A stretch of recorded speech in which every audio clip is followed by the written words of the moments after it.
Well, good morning, everyone. And, just like to welcome you to the KSU Harold R. Benson Research and Demonstration Farm. We're so glad to have you.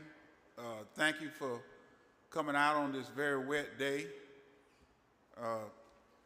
We have a very exciting agenda lined out for you on organic agriculture. Just some few announcements. For March 3rd Thursday, we will be the topic will be small remnants. Then on March the 22nd, we're going to have we call it our fourth Wednesday beef cattle workshop at Georgetown Stockyard. If you need more information, please go up to the registration table, and Ms. Morgan Wimley or either myself would be glad to assist you. Then on March the 31st through the 1st of April, we're going to have an introduction to homesteading and subsidy agriculture. So those are just some general announcements. Are there any other announcements that anyone have?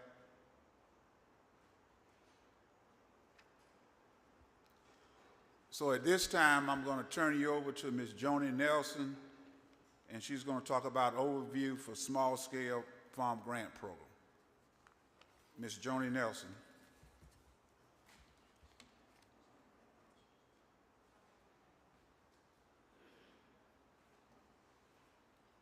I got to put this down. I'm a little shorter than Edwin. I'm shorter than everybody, but anyway. My name is Joni Nelson, and I manage the Center for Sustainability of Farms and Families. I manage the small-scale farm grant that we have at Kentucky State University. How many in here have taken advantage of the program?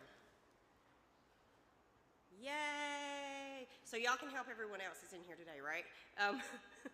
So the program is you can get up to $500 for educational assistance. So some of these workshops that Edwin was talking about, some of the conferences coming up, you can get up to $500 to go to those workshops, or you can get online training or books, things like that. The education grant can't pay for food, so if the food's part of the conference, you can register for it, but you can't like stop at McDonald's along the way and turn in a receipt or something. That won't work. And then we have the education grant is up to $500, and then we have the small scale farm grant, which is up to $5,000, and then it's got a $10,000 lifetime max, and you can get some special used equipment. If you're doing organic, you can get a lot of production related equipment. If you're doing value added, we've done a lot of commercial kitchens, we've done a lot of processing equipment for lotion, soaps, cold storage, a lot of cold storage. I believe most of our grants that came through this month was for cold storage. So we've done a lot of that. Agroforestry, if you're doing any alley cropping or anything like that, you can use the grant for that. Mushrooms, honeybees, if you're doing honey. We've done honey sheds, we've done supers. We have a beginning bee program also that you could be part of as kind of part of the demonstration grant. So just kind of depending on what you're doing will depend on what category you fit in. There's food insecure, aquaculture, organic, value added, agroforestry under the small scale farm grant. And then, like I said, y'all are here for the organic program. So if you're certified organic, in transition or exempt, you can get production related equipment through the grant. So if anybody has any questions, I'm going to be around for most of the day. So you can stop by and talk to me. I have some brochures out on the front table as well that talks a little bit more about the grant. And then if you email me, I can send you a video on kind of going through the application and walking you through the application. I'm going to go ahead and introduce Dr. Shawn Lucas next, and he's going to talk to you for a minute. Thank you.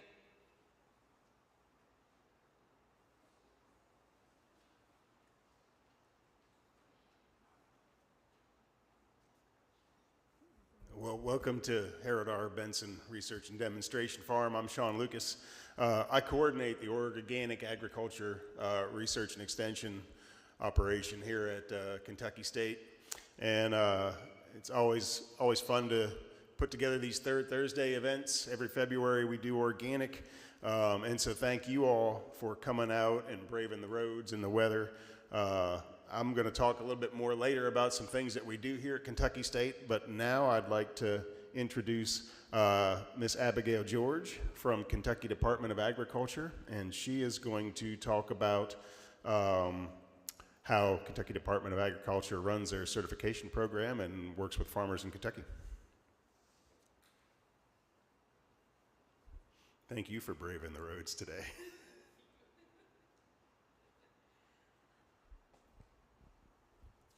All right. Thank you, Shawn, for the introduction. My name is Abigail George. I'm the new Organic Program Manager at the Kentucky Department of Agriculture. And today I'm going to talk to you about the Organic Certification Basics.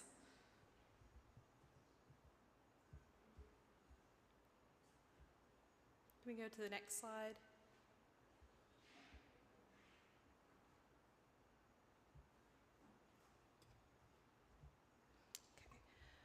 So why certified organic? Certified organic products do sell at a premium. Obviously, this does depend on the product and the scope and the market that you're selling at. We deal with a lot of cash crops, including corn, soybeans, canola, but we also deal with a lot of produce. On the livestock side, we deal with a lot of dairy, egg layers, there's some pork, and then we also have processing and handling. So we are accredited to certify 4 different scopes. So that's crops, livestock, processing and handling, as well as wild crops. We don't have a whole lot of wild cropping operations right now. But so as of right now, the organic food market is expected to reach $294 billion in 2023. So it's a humongous market. Even I was like, that's a lot of money. We are a federally regulated program, so we don't make the rules, we just enforce them. All of the regulations are available online. You can also go to our website and find a link to them. So we follow 7 CFR Part 205. So like I said, this is a federally regulated program, so whenever you see the word organic on the grocery store shelves, generally that is a certified product that actually has a certifier attached to it. Unlike the terms all natural and naturally grown, those aren't very regulated terms.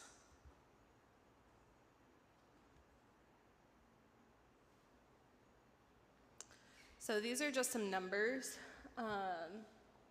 comparing organic prices to conventional prices and then expected growth within the organic food market.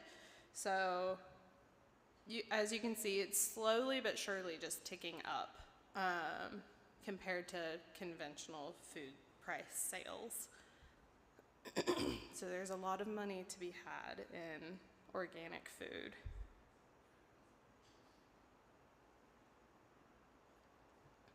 Who needs to be certified? If you make less than $5,000 on your organic agricultural goods, you actually can be exempt. So we just have a form that you fill out, you get it notarized, you send it to us, and that's good for a year. There's no fees, no application, or anything like that. But you are expected to still follow those regulations and keep track of your sales. So if you reach over that $5,000, then you would apply like a normal applicant.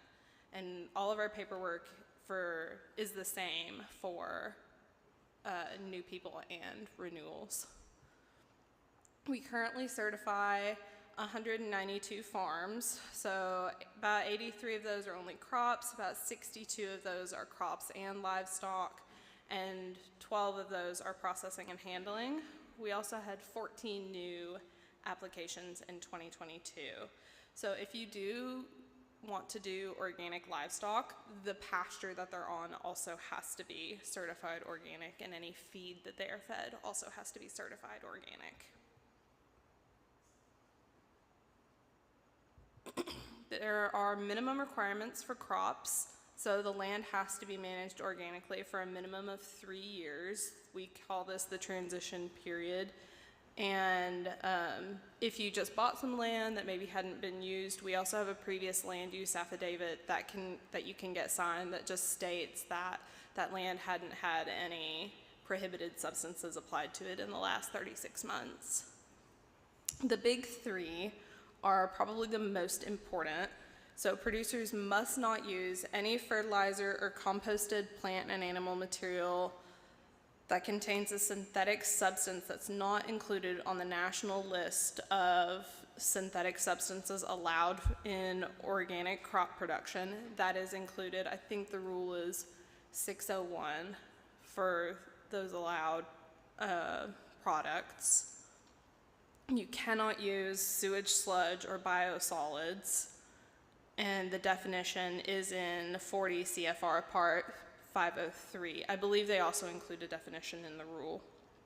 And then you cannot do any crop burning for residues. You can only burn for disease management or to stimulate seed germination, and all of that has to be documented before you can do it, and it has to be communicated to the certifier before the burning is actually done. Certified seeds are required to be used. There are exceptions for if you're not able to find organic seed. We do require a seed search, and we have a seed policy that details all of that information. And the most challenging thing that a lot of growers have is records, because I like to say if you go out in your field and do anything, you should write it down, because we're going to ask about it, to just have all of the information there and available at any given time. Because we can show up on your farm for an unannounced inspection. We don't have to contact you beforehand. And if those records aren't available, then that can be an issue of concern. So speaking of seeds, this is our seed policy. It's also available on our website. And that just details sort of what we're looking for in a seed search and what our expectations are. So how to get certified, you can contact Oak. They're a great resource. They're our educational arm, because as a certifier, we can only provide technical assistance. Oak can give you a lot more help on how and when and why, as opposed to what we're able to do. But another important thing is to choose a certifier that meets your needs. KDA is a pretty small certifier. We do great with smaller operations, but those much larger processing and handling operations, or very large dairies, or very large like produce operations, we may not meet their needs. They may go with a larger certifier that can meet their needs more quickly and get them their certificate as soon as possible. So we are the only state certifier that handles Kentucky. There are other state certifiers that do work in other states. For instance, Montana Department of Ag handles a lot of the West. But there are several private certifiers that work in Kentucky, including PCO, Oregon Tilth, OFA, which is based out of Columbus, Ohio. So you have lots of options as far as who you might want your certifier to be. All of our forms are available on our website. So if you're a new applicant, we would just need you to turn in an application, an organic system plan, and then your fees. It's okay if you have questions about certain portions of the OSP that may not necessarily have anything to do with your operation, because we have to have one form that encompasses all operations. So we do ask maybe some questions that aren't quite relevant to whatever it is that you have going on with your operation. So once you turn in your paperwork, there are 3 more steps that it has to go through before the certification decision. So your paperwork will go through a first review, and then after the first review, if everything is fine and all the materials are there, then your inspection will be assigned to an inspector. And so your inspector will reach out to you and get that scheduled and get that completed. And then once that's turned in, then a final review will be conducted. And if everything checks out just fine, then we'll be able to make a certification decision.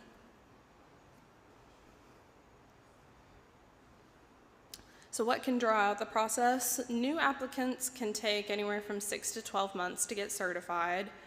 A lot of the times it's incomplete application materials that do draw out the process. There's also adverse actions, which include non-compliances or requests for information. Maybe there's just some lingering questions about the application that the inspector didn't catch, or there were some issues at inspection, so a non-compliance had to be issued. That's typically the biggest thing that can draw out the process for new applicants. The time of application is also a pretty big factor. There's a big difference between submitting your application in January versus submitting your application in July or August. So we want to be able to get to you as soon as possible, so especially if you're new. Getting your materials turned in January or February, then we can get your first review done in March and then hopefully be out to inspect you in May and then be able to follow up with a decision after that, versus in August, we still have to go through that entire process and we may not get to you in time before the growing season ends. This is just a list of resources that I put together. All of these websites are fairly easy to navigate, and they should include almost all of the information that you could need for your new application, or if you have any questions about the process. And this is my contact information as well as my colleagues' contact information. Tim is not here with me today, but he is the second most experienced organics person in the office with us right now. So our phone lines are always open. If we don't answer, you can just leave a message and we'll get back to you as soon as we can. And then our emails are also always open. Does anybody have any questions? Yeah.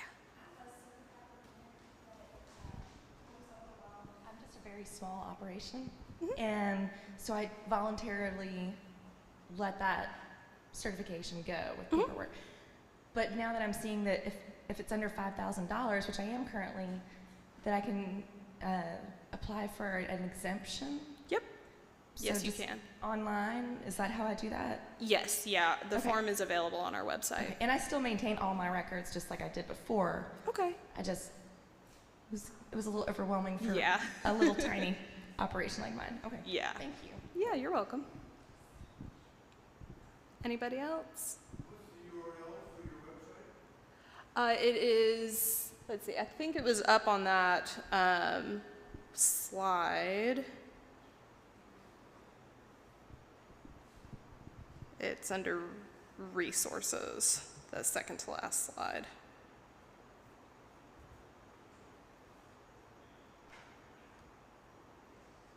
There we go. It's the KDA organic marketing page, that third bullet point.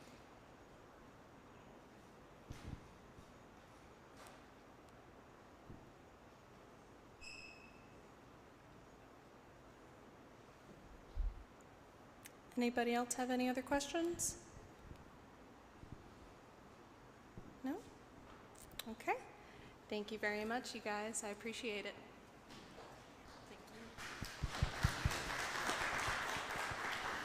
Thank you, Abigail, and you know, KDA is I don't know if Abigail mentioned it, but you guys certify what, like 95% of the growers in Kentucky, and they have a very affordable certification program. So if you're interested, check out what KDA has to offer.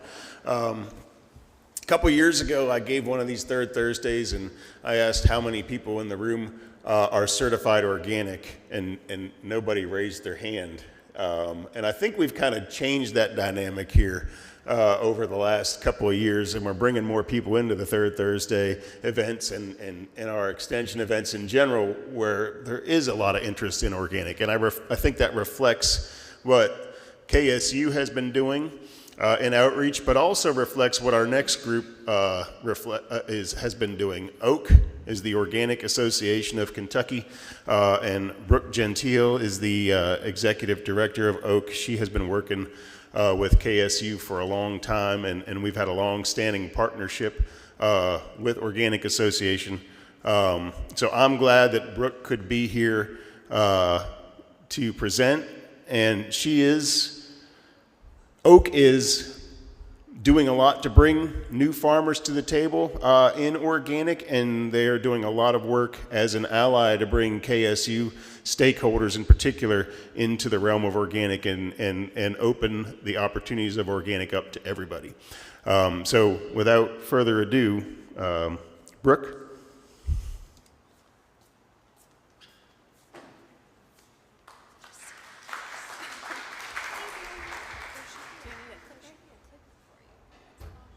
There's a missing clicker. Yeah, it's not in there. Well, can I just ask for a slide advance? And I'm happy for a clicker at any time. We got a lot of slides to get through. Thanks so much. Whoa, thanks so much, Shawn, and all the KSU team. I'm really grateful to have the opportunity to be here, and so appreciate the Third Thursday programming. Thanks to y'all for being here, being interested in the Organic Third Thursday, and for all you're doing as food and farming stakeholders in Kentucky. We'll go ahead and do the next slide there. Yeah. So my name is Brooke Gentile. I'm with the Organic Association of Kentucky. We're a nonprofit founded by farmers, serving farmers. We've been in Kentucky for about 12 years doing this work. So we're newish on the scene compared to a lot of our other institutional partners. But the main thing that we're focused on at the core of our mission is advancing regenerative organic agriculture in Kentucky as an opportunity for farmers, but also as an opportunity for communities more broadly.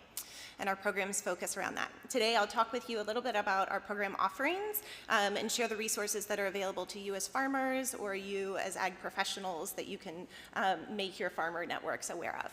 Next slide, please.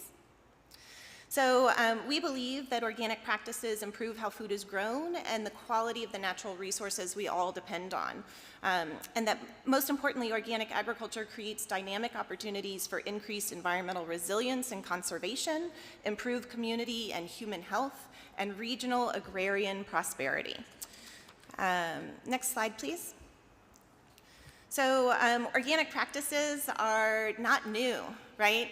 These come from a long history of deep knowing and observation about ecological systems and nutrient cycling.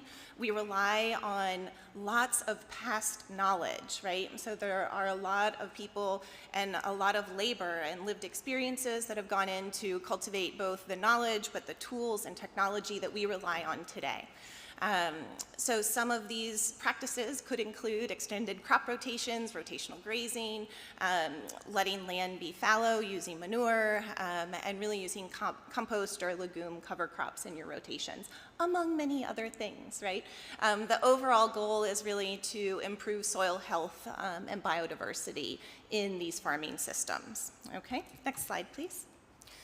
That being said, we know that there are a lot of challenges that we're facing environmentally, right?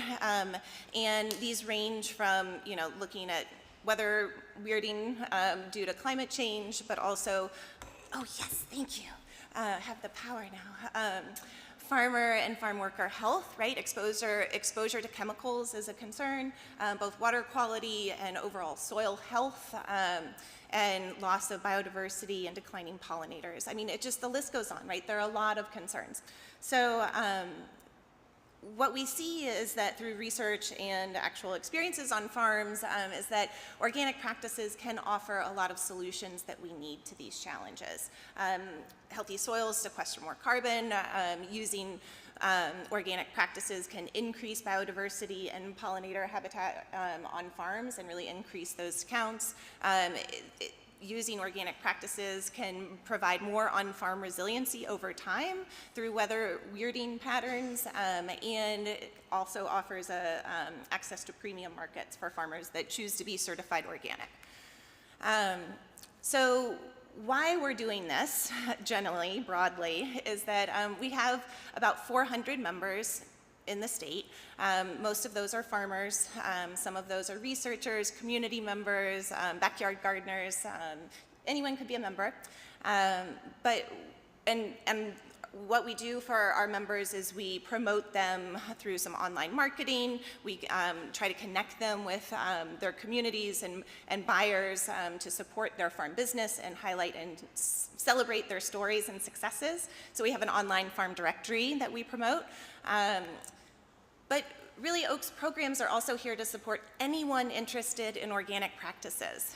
So our programs do reach 3,000 people annually through printed materials, online materials, in-person programs, virtual programming, and I'll get into more of what those programs are in a minute. But I guess this is me wanting to share that Oak is here as a resource for everyone in Kentucky that's interested in learning more or has a curiosity about or implementing organic practices. And if you are interested in it, we want to know, we want to be a resource. If you have questions about it, we want to know, we want to be a resource. If you're like, I am so confused with how to start and where to start, just reach out and we answer questions all day long. There are no wrong questions in this space.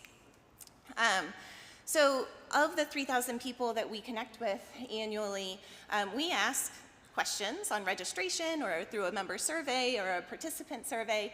And what we see over the past 3 years is that these 8 priority areas continue to rise to the top for farmers. And so we really focus our programming in these areas because we're a small nonprofit, right? Small staff. Year after year, we try to find funding. It's a whole thing. So we have to focus, and this is our focus area. We really primarily focus on organic production and education, organic certification transition support, and market support for our members and those using organic practices. We're an advocate for organic research, and more we're helping to connect the dots between what the Farm Bill happens in that policy space and what farmers in Kentucky need. So those are sort of some new areas that we're in as well. Okay, so right now what I'm going to do is highlight some of our program areas for y'all. So you know the resources and you can share those, you can use them as farmers, you can share them with your farmer networks. But what I want to really emphasize is that at our core, Oak's programs focus on organic production education for farmers and organic certification and organic production technical assistance on farms. Our programs are open to anyone. They're open to members and non-members, and they're open to certified organic operations and not certified operations and conventional operations and just organic curious. Sometimes there's a misperception about who Oak serves, so we're really here for anyone that's interested. Abigail did a great job talking about what organic is and what to expect through certification, so I'm not really going to talk about that in the interest of time. They are the experts, and they can tell you what the regulations are. If you ever have more nuts and bolts questions like how does this apply to me on my farm and how do I get started, you can come to us with those questions because they're the certifier. They sort of enforce the regulations and see where farms are in compliance with regulations, and we're the educator helper end of that equation.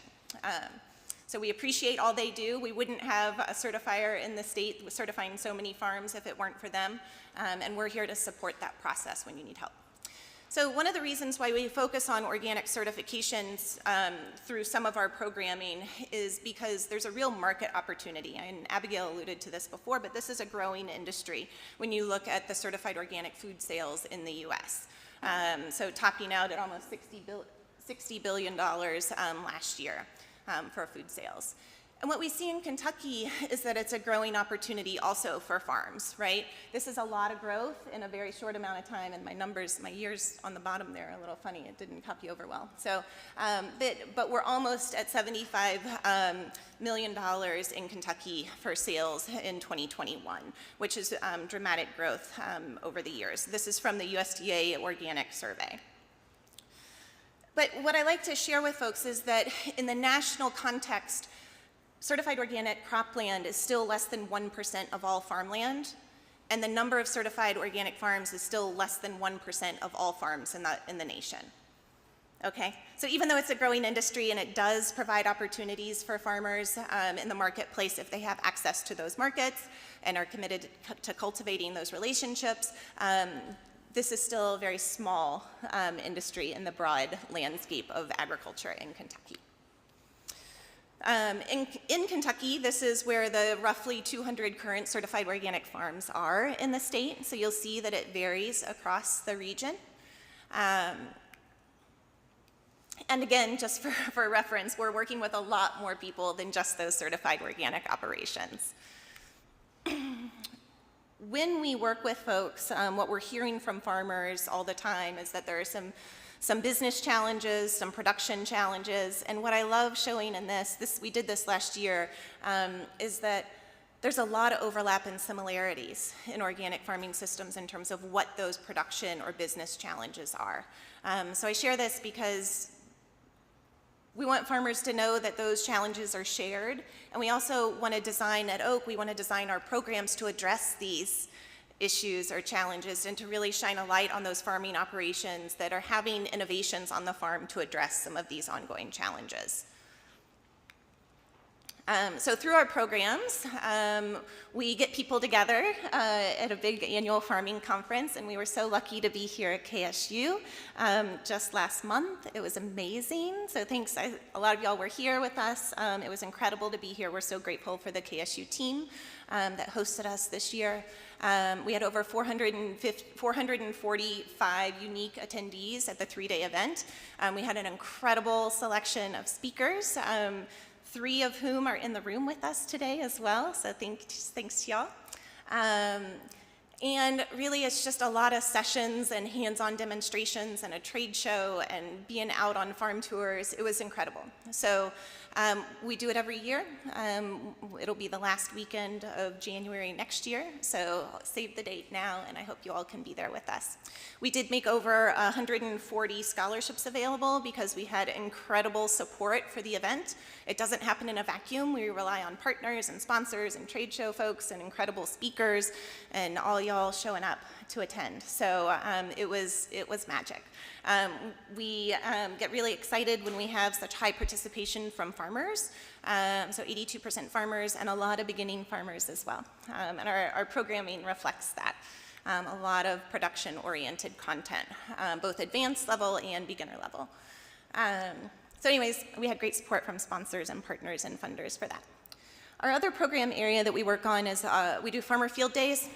So this is a no-till organic market gardening at Rough Draft Farmstead over in Anderson County that we did last year, getting folks out there on the farm. This one was at a Modern Heritage Farm in Hardin County, looking at different production systems, bio-intensive scale, but also some broad acreage. This is a Rootbound Farm out in Olam County, getting folks out there and seeing both their greenhouse and all the equipment they use, their irrigation setup.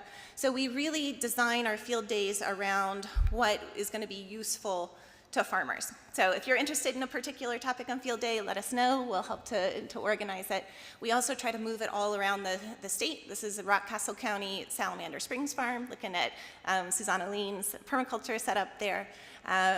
So lots to see by getting farmers out on farms, talking to one another, and seeing these organic systems in practice. So we do have a few field days lined up already for this year. We typically do between 9 and 11. So all this information is on our website if you're interested. The first one is developing your farm food safety plan. So that's online. Will be dynamic, I promise. But on the 13th, we'll be out at Pavel's Garden in Olam County, and then May 9th, we'll be out at Fall Family Riverside Farm in Henry County, looking at pastured livestock for soil health there. So join us. We do have a small registration fee for these, just make sure folks sign up, but they're always a good time, big crowd, and lots of good content on the farm. Yeah, and if anyone's interested in this, it is on our website, and registration's there, so please share. I also just wanted flag that one of our farm partners that we work with, Keith McKenzie at Nob Hill Farm, shared just the other day that he's having a field day in partnership with NRCS on March 15th. So we'll be sharing some of that information out as well, out in Breckenridge County. So we also have a program that supports farmers who are interested in applying for organic certification. So this is free for farmers who are interested. It's one-on-one technical assistance, and we start wherever you're wanting to start. Sometimes people need a 3-year organic transition plan. Sometimes people are like, is organic certification even right for me? Like, what is this? And so we just start wherever you're asking questions. And sometimes you don't know the questions to ask, and we are okay with that too. We meet you where you're at. So these are a few of the farms we worked with last year, and sometimes we work with these folks for like a handful of hours, 4 hours reviewing their organic system plan that they've already put together. Other farms we work with over the course of 3 years and do farm visits and sit down at the kitchen table and help fill out the paperwork or provide record-keeping templates. So it's really a whole range. There's no one-size-fits-all on this. We just want to make sure that if you decide organic certification is right for your business, we're there to support you being successful and getting that certification.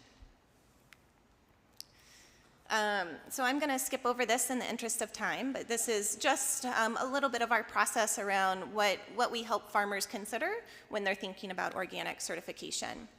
And then we always make sure to answer any questions around what the timelines are and how much it costs with what certifier and what your options are there, and what to expect in terms of the timeline once you have submitted an application. We do like to support farmers in understanding that when you're applying for organic certification, that the record keeping involved is sort of best business practice. But it is also good to consider it a living document. So you track all of your inputs, all of your activities, and all of your outputs of your farm. And you're constantly updating that, just so folks know what to expect there. Okay, so we are beginning a partnership with a lot of other organizations in the Midwest region, that light green area, for one of USDA's new programs coming out through the National Organic Program, the Transition to Organic Partnership Program. So this overall initiative said that they were pushing out $300 million nationally last fall over the course of 5 years to support organic transition initiatives, so that's great. About $100 million of that will go towards mentorship and technical assistance, and Oak's been invited to be one of the partners on that for our Midwest region, which is an 11-state area. We don't have all the details yet. We don't have a contract yet, so I can't say anything definitively, but more is coming, and we'll be sharing more information about what those mentorship and technical assistance opportunities are in the summer, which is when we anticipate having a contract and more to share. So all to say is if you're interested in knowing more about the mentorship or technical assistance opportunities, sign up for our newsletter, and that's where we'll share that information. But we're really excited about what this means for 5 years of solid funding for the work that we've been sort of ad hocing together for the past 5 years. We're excited about what this means. And there's opportunities for other organizations, not just Oak, to be involved in this work through that funding. So if you're with an organization that's interested in knowing more about these opportunities, please let me know, and I'll have more information to share this summer. So finally, one of our other program areas that we're involved in is creating a farm sustainability assessment tool. This has been 2 years in the making, and we're excited to finally get to maybe trial it on farms this summer, which is a really exciting next step. We also recently received a very large award from USDA we received notice of a large award from USDA, and we hope to have more details about that this summer as well. But the work will go towards technical assistance for farmers and payments to farmers for implementing organic practices to improve soil health and practices that are climate smart. So there's an assessment, there's implementation verification, and there is essentially a climate smart value chain development piece to this, as well as a lot of education through field days and workshops and farmer network supports around what is climate smart agriculture and how do we use these practices on our farm. So we're excited about this. It will dramatically expand our technical assistance available to farms, and farms will be able to enroll in the program. Commercial farms, probably up to 100 to 150 farms a year for the next 5 years. So if you're interested in this program, please sign up for our newsletter. There'll be more information in the newsletter this summer and fall about ways to get involved in that project. We're excited about what it means for Kentucky. We're one of 141 projects to be awarded funding nationwide. It's one of the smaller projects in that pool, but we're really excited to have the opportunity to do it in Kentucky. Okay, I'm going to end with this, that it is a Farm Bill year. For anyone that's interested in this enormous piece of legislation and what it means for funding conservation practices on farm or food access for healthy foods, I encourage you to get involved. We're new in this space, but we're lucky to have the Community Farm Alliance, CFA, in Kentucky, who's been leading this work for a long time. I encourage you to get involved with them, or the Kentucky Food and Agriculture Network. I will be in DC early March in partnership with the Organic Farmers Association. I'm on their governing council board and Organic Trade Association to advocate for organic policies in the Farm Bill and organic cost share opportunities that benefit small farms and conservation practices. So if you're interested in knowing more about that, reach out to me, let me know, or connect with CFA. They do incredible work in this space. So the best way to stay in touch is sign up for our newsletter. Have I said that enough already?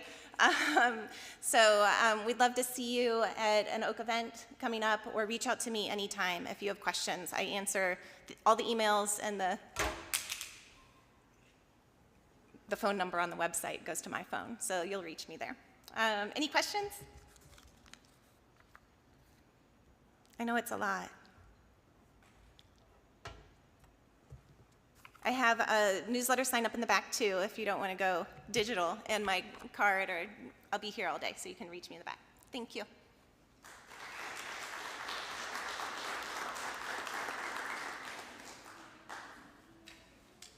Thank you, Brooke. And you know, with the long-standing partnership the KSU and Oak has had, I want to say it was pretty special to have the Oak Conference here last month. And so thanks for the opportunity to work with you again on that. Another fun conference in Kentucky is always the Fruit and Vegetable Conference put on by the Kentucky Hort Council. I was lucky enough to be part of the organic presentations at that conference this past January. They've got a lot of good priorities and programs for farmers in the state of Kentucky, and here to talk about what the Kentucky Horticulture Council does and some of their opportunities is Dr. Cindy Finneseth. Thank you, Dr. Cindy Finneseth. Well, thank you for the shout out about the Fruit and Vegetable Conference. Unfortunately, I can't tell you where and when next year yet, but hopefully here in the next couple of weeks when the respective boards meet, I'll be able to tell you when and where 2024 will be.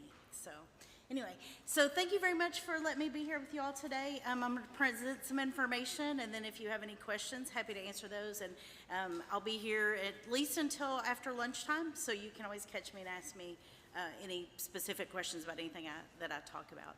So let me find the thing. All right, perfect. So just want to talk a little bit about our priority areas, and just, I guess I should step back a minute for those of you maybe who aren't familiar with the Hort Council. So we work statewide, all types of horticulture. It doesn't matter if it's produce, ornamentals, all of that is covered with programs that we have, and we are made up of different member organizations. So actually Oak is one of the member organizations that make up the council. The fruit growers, the vegetable growers, the arborists, even the Garden Club of Kentucky Kentucky as a member of the council. So we cover a lot of area, so therefore we have a lot of priority areas. Number one, of course, food safety. We always want to do whatever we can to make sure our growers are producing, high quality, safe food. Production literacy, and they're just helping growers produce better, whatever their crop is, whatever we can do to support production. And the same thing with markets. So helping to develop markets, helping producers understand different market channels and how to access those different market channels. Beginning growers, it's exciting to have people interested in going into farming. So we look at different types of ways that we can support beginning farmers. I think you probably noticed in Brooke's word cloud, labor was huge. Workforce development, that's something we have on our mind because we know labor is one of the biggest challenges that producers have in Kentucky. I mean, I would say probably any producer in the U.S. has issues with labor. And then finally, technology and innovation. And we know that some technologies, innovation, that's going to move us forward faster, but also can be used to help with some of these other challenges that we have. So around labor, around food safety. So we're always looking at technology and innovation, how we can help growers identify and implement different types of new technologies to improve their operations. So just a little bit about some trends in crop production. These are some of the things that we're seeing across sort of these broad industry segments. So from a produce standpoint, we're seeing an increasing number of operations. We're seeing larger scale operations. We're also seeing more diversity in operations. Increasing revenue, which is wonderful to hear, and then also this increase in technology that vegetable producers are doing in Kentucky.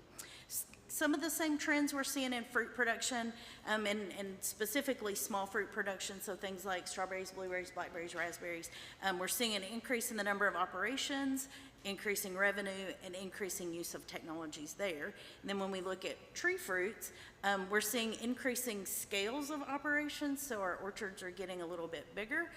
We're also seeing very strong revenue signals from those operations. And again, more technologies are being used, things around different types of product application technologies, scouting, monitoring, those kinds of things. In the nursery industry, it's a little bit different. We're seeing a lot of consolidation. A lot of smaller nurseries are being purchased, and so they're being consolidated into bigger nurseries. What we used to see, so not so much an acreage difference, but number of operation difference, but very strong from a standpoint of revenue generating for growers. And then I have cut flowers there, and this has been a fascinating industry segment to watch in Kentucky. We are seeing a real increase in the number of operations, and the revenue potential there is pretty amazing, but we will reach a plateau there. We will have saturation at some point, that there will be probably as many cut flower growers as our local communities can handle. We're not there yet, but at some point we will get there. But the great thing about the cut flower is the scale of operation. It's something you can do very intensive on a small operation, or you can have a larger operation. So that's been an interesting industry segment for us to watch. So those priorities that I talked about a little bit, few things I want to mention because I wanted to bring in some of these opportunities as I talk about our priorities. And I mentioned, marketing literacy, production literacy, and here are just 3 opportunities coming up in the next couple of weeks for you all to engage and hopefully learn some of those either production methods or marketing ideas, things that maybe can help you move your operation forward. So the Kentucky Proud CSA Week, I hope all of you watch and engage with that. That's a fantastic multi-partner program, and Oak is really the ringleader of that initiative and really drive a lot of what happens with that week. But it's a great way to showcase different operations across the state and for people to understand how to engage with their local farms that offer those farm shares. We occasionally do these grower-buyer meetups where we bring different types of buyers together with different types of growers so you can make those personal connections and then increase different market opportunities. So we have one coming up as a pre-conference event to the Eastern Kentucky Farmers Conference, which is next weekend. So as a pre-conference event on that Friday, and some of you are probably, this may not be the geography you'd be interested in, but certainly if you are sort of 75 and east, consider that, and then also the conference that's on next Friday and Saturday. But we do those grower buyer meetups in different areas across the state. We'll have another one in Western Kentucky, and then we're looking at maybe Louisville as another area for this summer. So, so those are great opportunity to kind of a little fast speed date with lots of different types of buyers. So grocery stores, other types of retail, food service at schools, hospitals, those kinds of things. So if you're thinking about it, it's a great way to come and see if you're really interested, because you can talk to them about what their requirements are, what kind of crops they want, what kind of volumes they're talking about. So that's one of the types of events, and one that's coming up if that were convenient for you to come to the Eastern Kentucky one next weekend. So a little bit more about trends, direct to consumer. How many of you all sell direct to consumers? Probably most everyone, right? It's great. I mean, we're seeing, really strong interest in local foods and locally produced products. So it's an opportunity for growers to engage directly with their consumers, often a little bit higher price point than wholesale. So we are seeing a lot more interest here. Just have the certified farm market map up there. That's a real strong direct to consumer where folks are coming onto your farm. But also, just pointing out there that horticulture is really the anchor product for those agritourism locations, and we have a lot of those across Kentucky. Very broad geographic distribution of those, but we continue to see really strong direct-to-consumer, either agritourism, farmers markets, those types of, the CSAs I mentioned before, that type of direct-to-consumer sales channels. So one thing related to that we have coming up, an opportunity, is our Ag Direct Marketing Summit. And this is a virtual summit. It's free, it's online. It'll be the 13th and 14th of March. So I encourage you, and all that will be recorded, so if you're not available those evenings, you can always go back and watch them later. If you don't have great access at home, we'll work with local extension offices to make sure they know where to find those links, and you can go in and watch those sessions there. We want to make that very accessible to people. But a lot of marketing in these sessions, so things around social media, things around just basic marketing. The agenda will be out in the next week or so, but I encourage you, if you're available on those dates, or even could go back and watch later, this is the third year that we've done a direct marketing summit, and it's always great speakers and a lot of really great tips to pick up to help you with marketing with your operation. So urban production, I just want to mention this trend really quickly. And by urban, that's kind of a funny word because I'm not talking just like Lexington and Louisville. Urban can be in a city that's much, much smaller, but we tend to think of maybe a smaller footprint, maybe you have more of a concentrated customer base around you, but we're really seeing a lot more urban production in Kentucky, and it's really great because it's a way for people who maybe are pretty disconnected from their food system to see and engage with producers. And that spans lots of different crops, traditional fruits and vegetables, ornamentals, and mushrooms is kind of funny because we can't really decide if that's horticulture, if that's plant pathology, or that's forestry. So we all kind of try to work together because there's a lot of interest and profitability in mushroom production. Microgreens, that's another thing that can be done in urban areas. And I mentioned the cut flowers before. So this is really intriguing for us to see more horticulture in more urban areas. So I mentioned the cut flowers a couple times, and a couple opportunities I want to mention to you all. On Facebook, we have this Kentucky Grown Cut Flower Promotion Group, and that's where we push out a lot of information to people who are interested or currently doing cut flowers. And so we do a series of 4 per year, not really quarterly, it's kind of a little heavier in the spring and a little heavier in the fall to give producers a little break during the summer when they're so busy. But we'll do this again in '23. We're working on the topic areas. But on that Kentucky Grown Facebook page, we promote, any kind of activity that's going on, educational opportunities, different things. So if you're interested in those types of crops, encourage you, if you're on Facebook, to watch there, and you'll see a lot of upcoming opportunities. And then in July, that's American Grown Cut Flower Month. So here in Kentucky, we do a Kentucky promo. So we'll feature different cut flower growers across the state. So if you are a cut flower grower, let us know, and we have an interactive map that we will pin the different operations on, and then also we'll feature those during July to just help people understand that these options are available, that you don't have to go to Kroger and buy flowers. You can buy them from local growers close to you. So featured programs, I wanted to talk about this a little bit, and these kind of span lots of different topic areas. So one of the programs that we have at the Hort Council is access to health care. So if you have been thinking about offering health care to your employees, if you have 2 or more employees, and that can be you, your spouse, and other people, it can be you and other people. The minimum requirement, though, is that you have 2 paid employees, that you can, through the Hort Council, access these different Anthem programs. And I've got a flyer back there. So if you're interested, it's really a great way to be able to offer that benefit, and then also, personal coverage for you yourself at very affordable rates, lots of different options, very different price points in there. But if that's something you've been thinking about, and a lot of people are now, because of sort of employee retention, employee recruitment, they're finding that they have to consider offering some kind of benefits package. So we can help with that, and we can help step you through it. And then for those of you who are doing produce and you're interested in wholesale, and your buyers have mentioned GAP certification or third-party audit certification, we have a cost share program. So we can do a 75% cost share up to $1,250.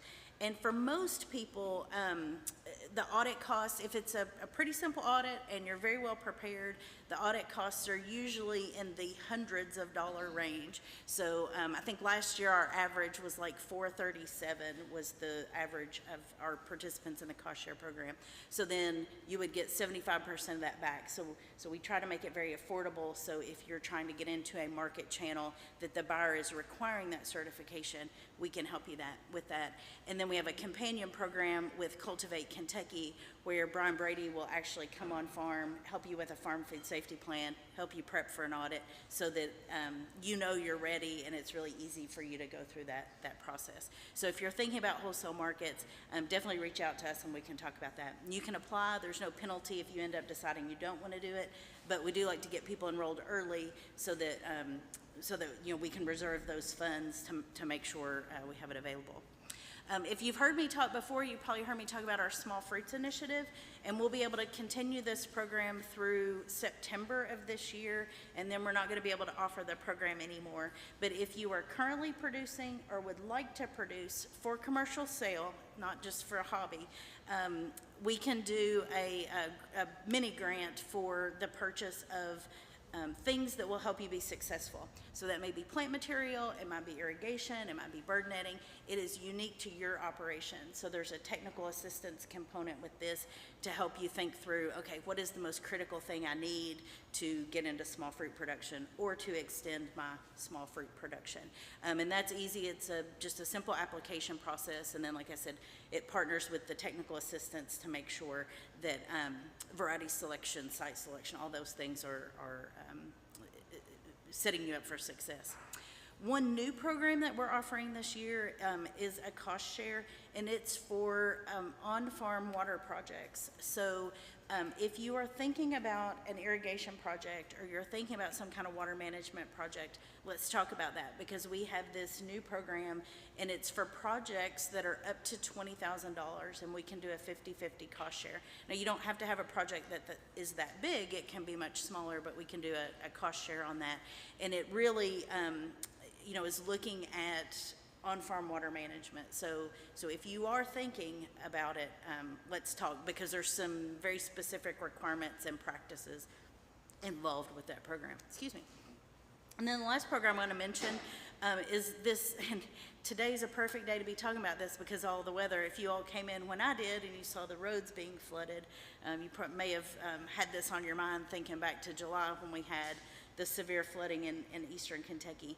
So we've been able to partner with lots of different groups in Kentucky to provide this flooded equipment repair program. And that's actually where I came from. Western Hills High School here in Frankfort is one of the ag schools participating. So for growers who were impacted by flooding, so all their equipment was submerged, they lost, different pieces of equipment.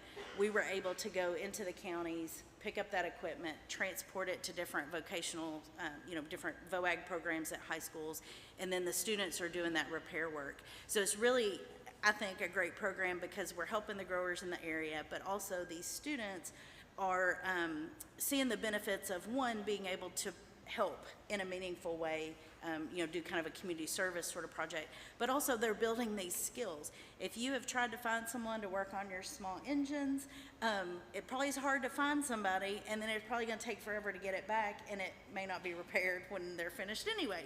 So we know that there's a big opportunity for entrepreneurs who want to have those kinds of businesses. There's always a high demand for, chainsaw, weed eaters, mowers, tillers, repair work. So the kids at these schools are getting that experience too, that they're going in, they're doing the diagnostics to see, okay, is it the engine? Is it, that it needs to be cleaned out? Is it, something around the tines of the tiller? So it's been a great program for those students to, really go through that thought process and the logic. And so now we're at the point where we're getting ready to take equipment back to those growers, because last week with the warm temperatures, a lot of people were anxious to get out, even though we're going to have some pretty cold temperatures this week. So hopefully nobody planted very much that's not cold, extremely cold tolerant. But it'll be great to get that equipment back before they really start getting into spring production. So if you have connections in eastern Kentucky and they were impacted and you think they may want to participate, send them our way. Or if you're from that area and you were impacted, definitely talk to me, because we're going to continue this program as long as we possibly can. And a big thanks to Farm Bureau, because they provided some financial assistance to be able to help these schools purchase filters, oil, gasoline, those kinds of things to do the actual repair work. And then just some other things to be watching for. So Farm to School, if you're interested in that, we do a grower program called Bringing the Farm to School, and it's just a series of modules that we go through to help you think about if that's a good market channel for you, how to do your production plan, to be thinking about the school food market. There's the Kentucky Farm to School Network. So again, if you're interested in Farm to School, you can join that network, you can participate in their calls, you can watch their Facebook page and kind of see what's going on. So a lot of times we'll put information out there if we know a food service director is looking for something, or if a training's coming up, we'll post that on there. And then, of course, high tunnel production, field production, we try to schedule things throughout the year and partner with other organizations to provide those opportunities for growers across the state to take advantage of those trainings. And then one unique thing we've seen a lot of interest in lately is Christmas trees. We've gotten a lot of inquiries about that. So you'll start to see more programming from us coming out about basic Christmas tree production, because there seems to be some real interest there. Now, if you want a fast crop, probably not for you, because you're looking at several years before you're going to have a harvestable crop. But if you're patient, you have that opportunity, you think it's a good market channel for you, watch for that, because we'll have some trainings coming up soon.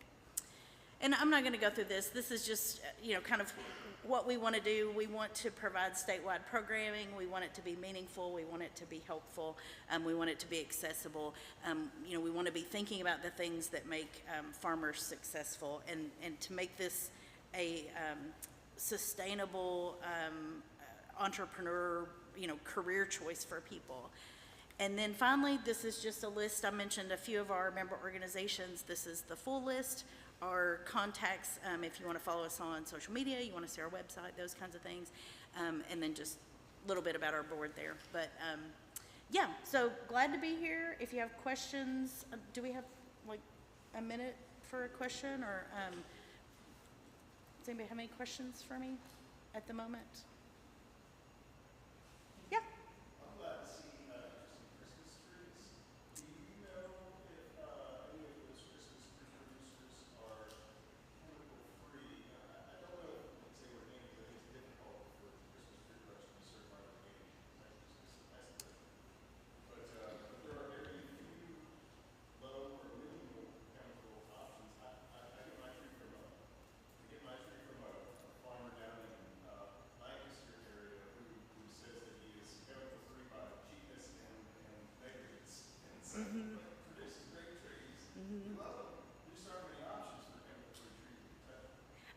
think so. I don't know of anyone. And weed control's the other big thing too. That's a real challenge for Christmas tree growers, and a lot of the growers use chemical options there.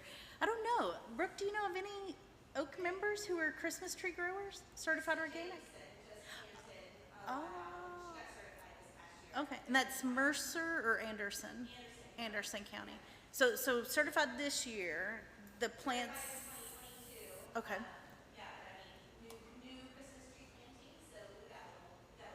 Yeah, so contain your excitement for a couple years and then yes, but yeah, sure.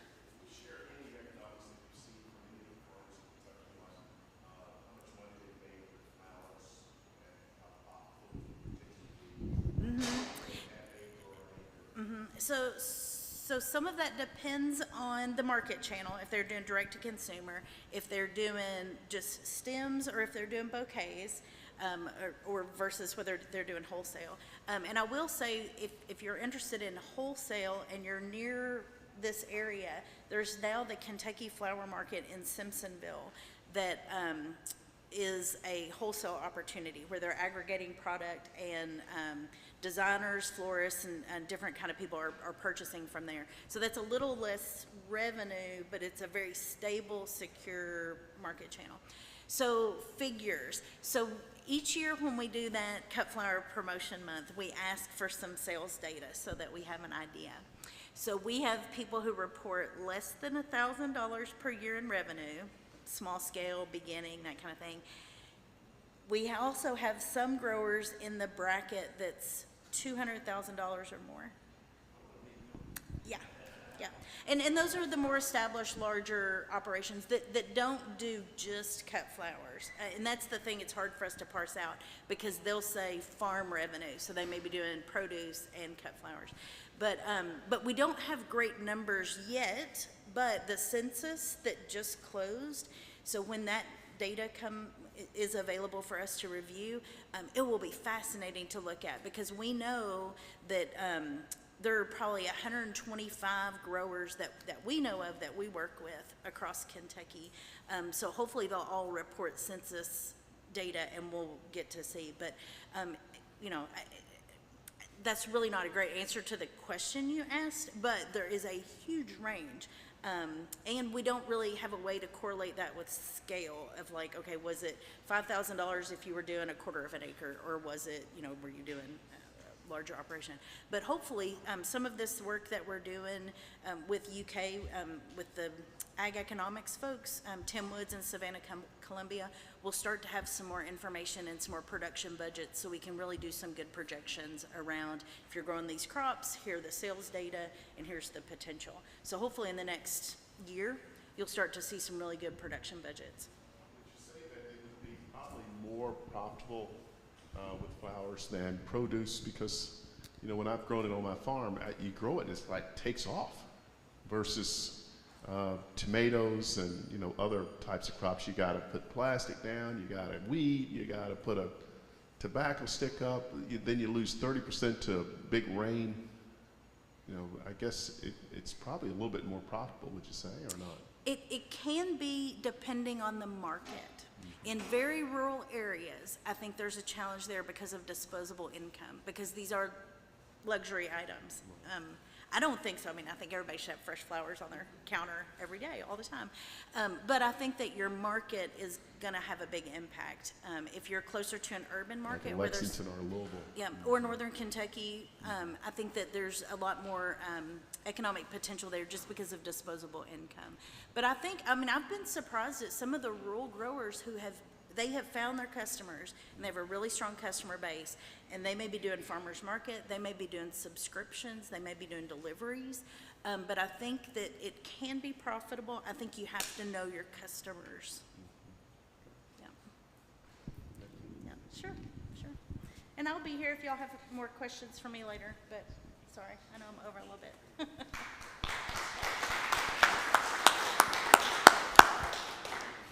Thank you, Cindy.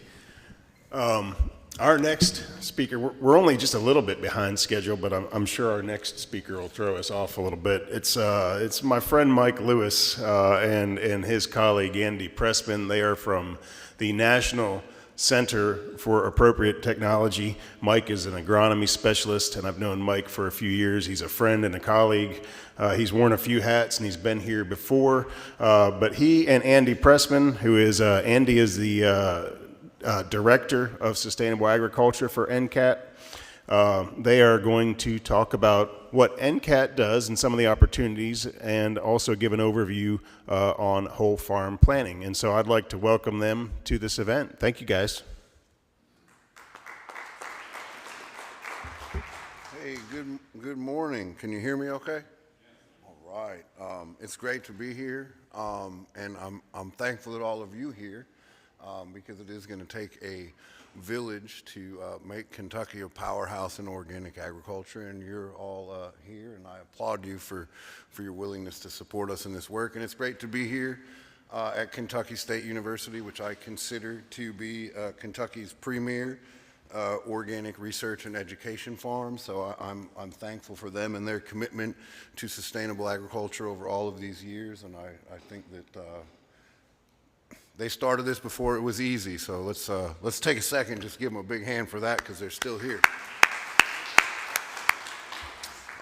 So it's great to be here. Let's make sure I can use technology. My name is Mike Lewis. My family lives and farms at the western foothills of the Appalachian Mountains in a small town called Livingston, Kentucky. If you blinked, you drove through it on your way down 75, but we operate a diversified farm, livestock and local produce, primarily to local and some institutional markets.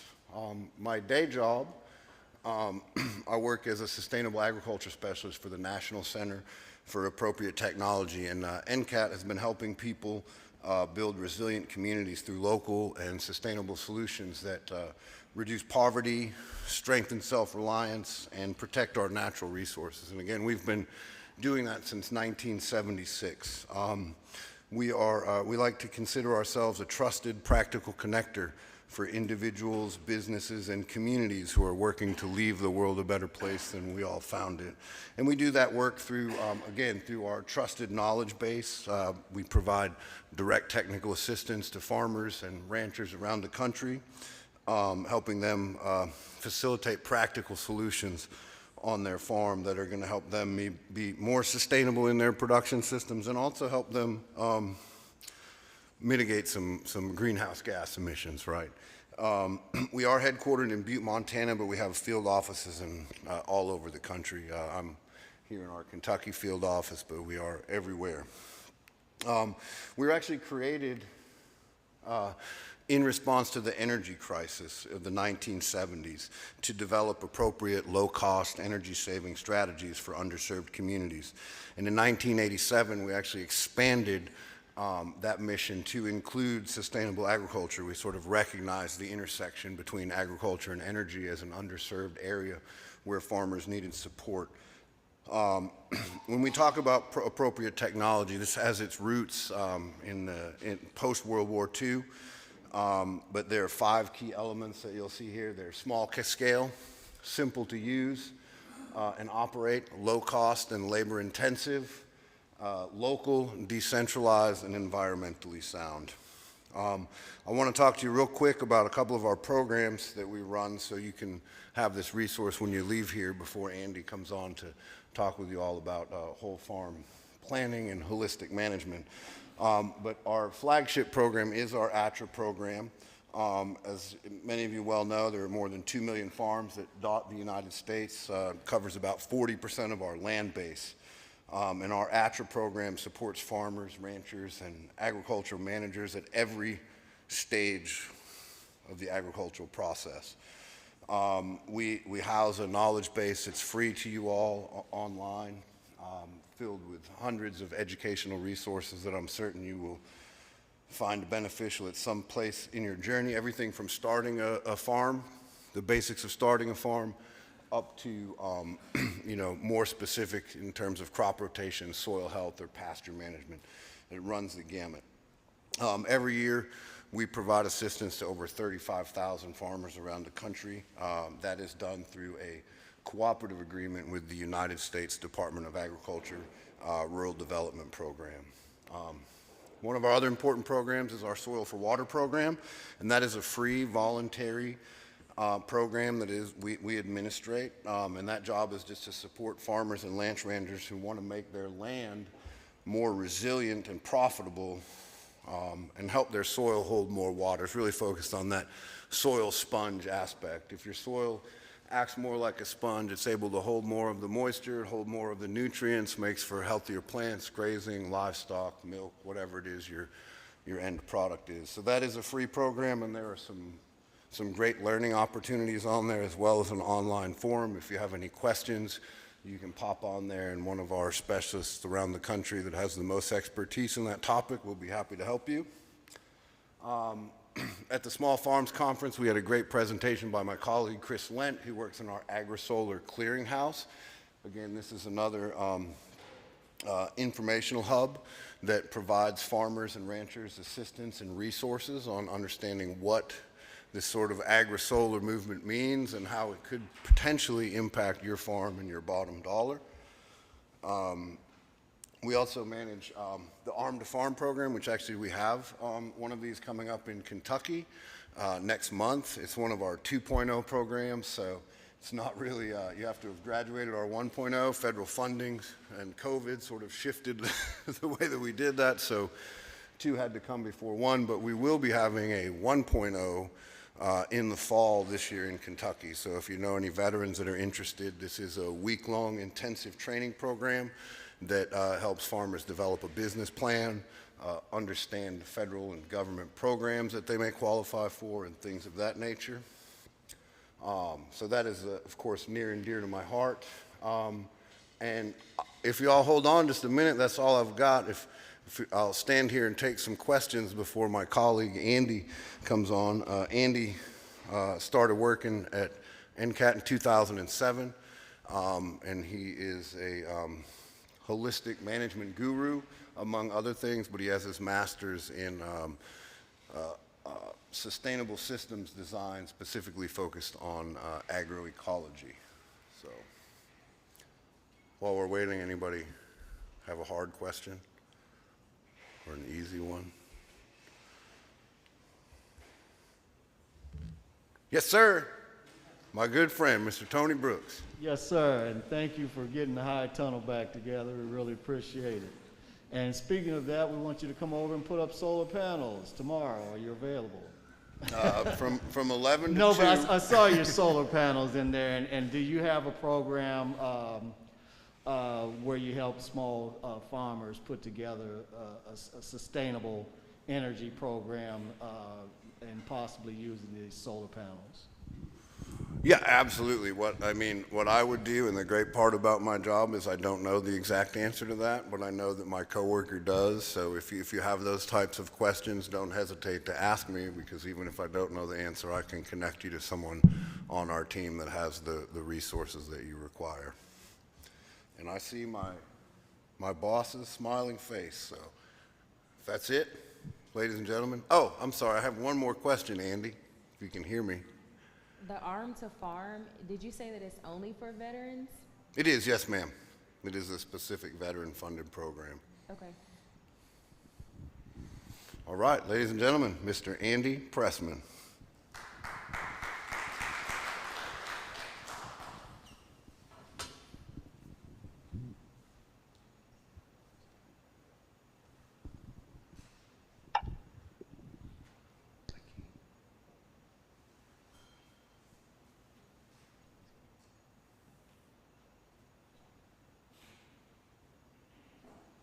Andy, you're good to go.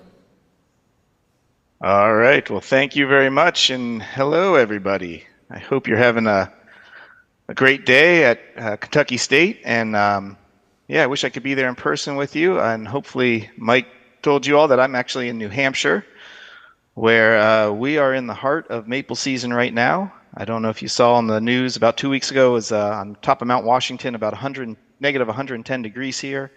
And then the next day, it turned to about 40 degrees, and the sap started flowing. And yeah, we have all the sugar houses going. It's just a wonderful time of year to be in New England, and just that magical moment when sap turns into syrup. Just wonderful. But yeah, I hope you're having a great day, and I have the task of sort of trying to explain whole farm planning in about 30, 35 minutes. And normally when I do this workshop in person, I like to ask a lot of questions and sort of engage you all in sort of peer-to-peer learning.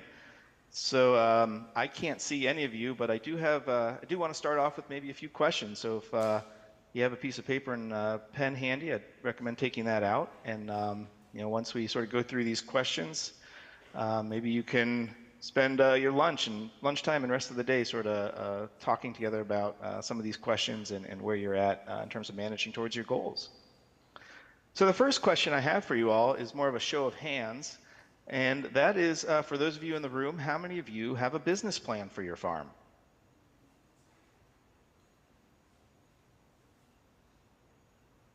All right, well, again, I cannot see you all, but I suspect that maybe a few of you raised your hands, maybe a handful of you, but for the most part, most of you did not raise your hands, which is what we tend to see in farmer workshops, that most farmers don't have a sort of a formal business plan to filter their decisions through and help them guide them in the process of managing towards their goals. And to that, so I would sort of ask, you know, have you developed or thought about, whether you have a business plan or not, but have you thought about a holistic goal that supports the quality of life you are managing towards for your farm and for your family? And so thinking about that, my goal in the next half hour or so is to sort of encourage this holistic thinking in your decision making. And so, yeah, a couple questions here you can write down, and we'll spend a few seconds thinking about each one. But starting off, what things energize you about your farm or future farm? Take a moment and write down again, you know, the things that energize you about your farm.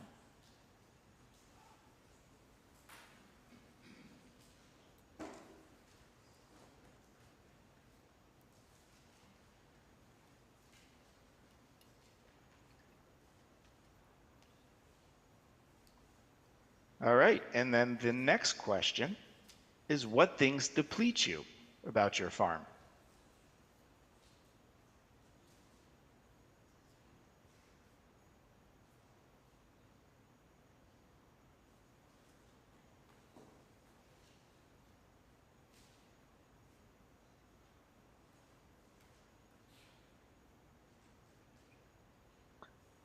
Okay, and moving along here, I'm wondering if you know if the enterprises you have or are considering are profitable.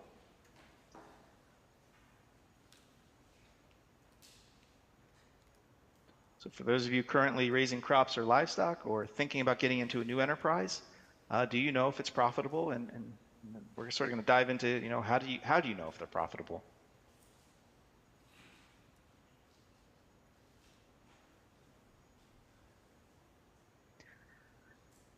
And finally, my last question, and this tends to be one of my favorites, is I'm wondering if you have a personal or family budget. And if I was there with you, I tend to, in person, get a lot of blank stares about this question, but hopefully in the next few minutes you'll understand the importance behind this question. So again, do you have a personal or family budget?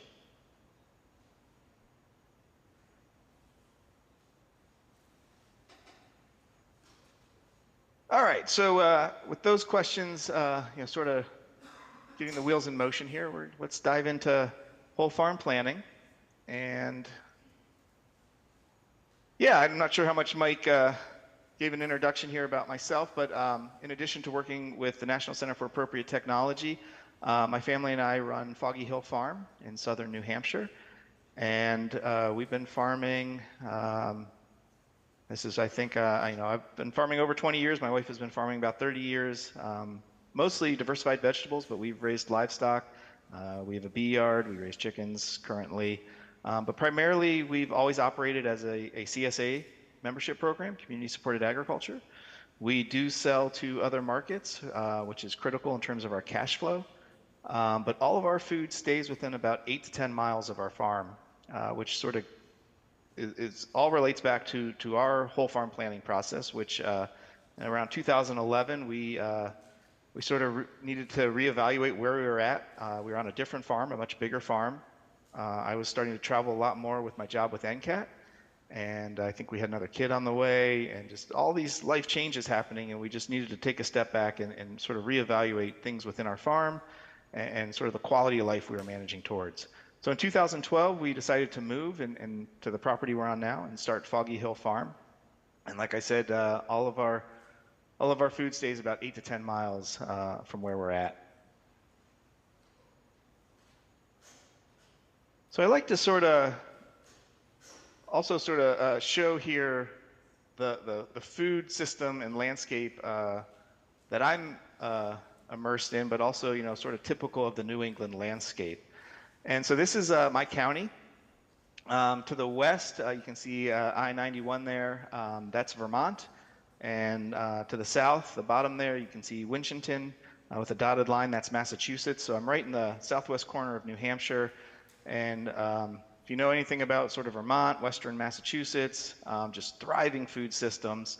And if you look at this map, it's a lot of places I travel to in the country are just blown away by the amount of farms in this area and in my neck of the woods, while also understanding that these are primarily all small farms. We're a pretty small state and have a lot of farms, but they're typically pretty small, but also very diversified. And you can go to one farm stand and pick up your greens. You can just go to the next, the neighbor down the road and pick up your milk, and just sort of a really neat landscape. But also, this looks wonderful in terms of the colors, our different enterprises as well as different market channels.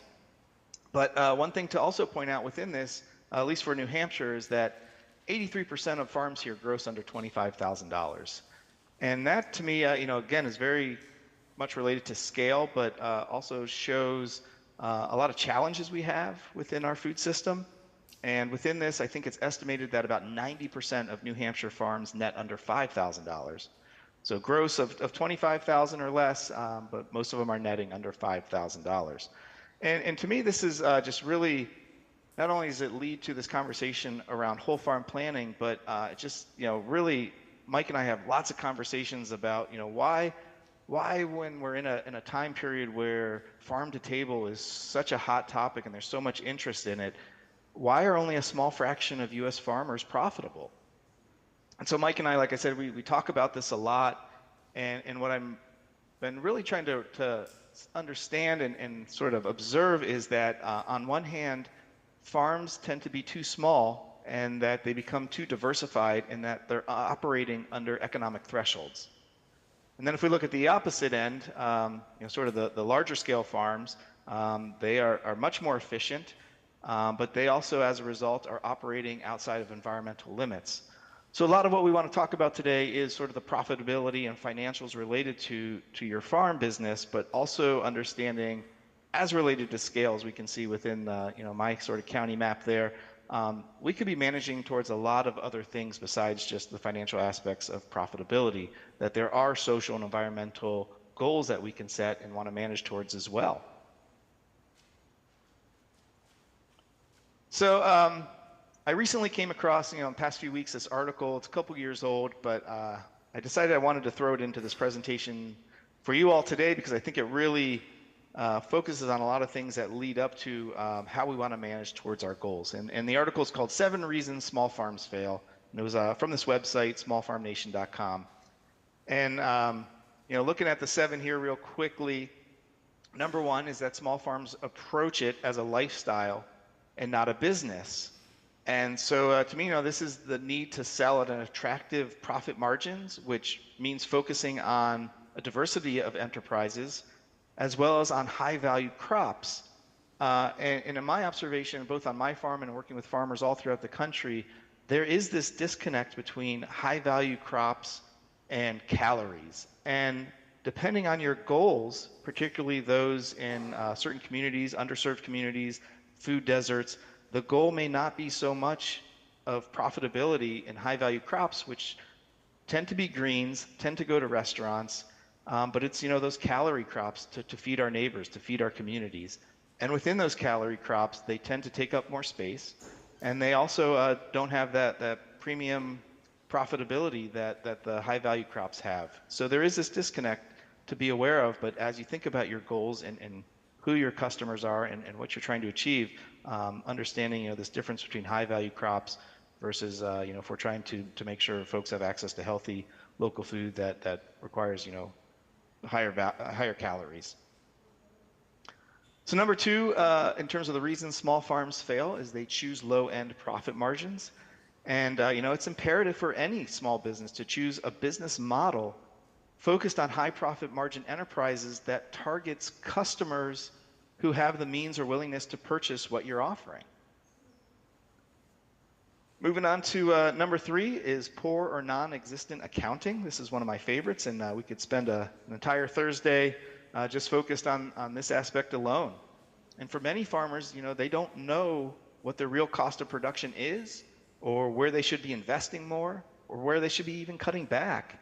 And so with bad numbers or no numbers, you're flying blind. And there's a saying, it pays to plan, and I just think that's really relevant to this aspect here. Number four is that small farms are undercapitalized from the beginning.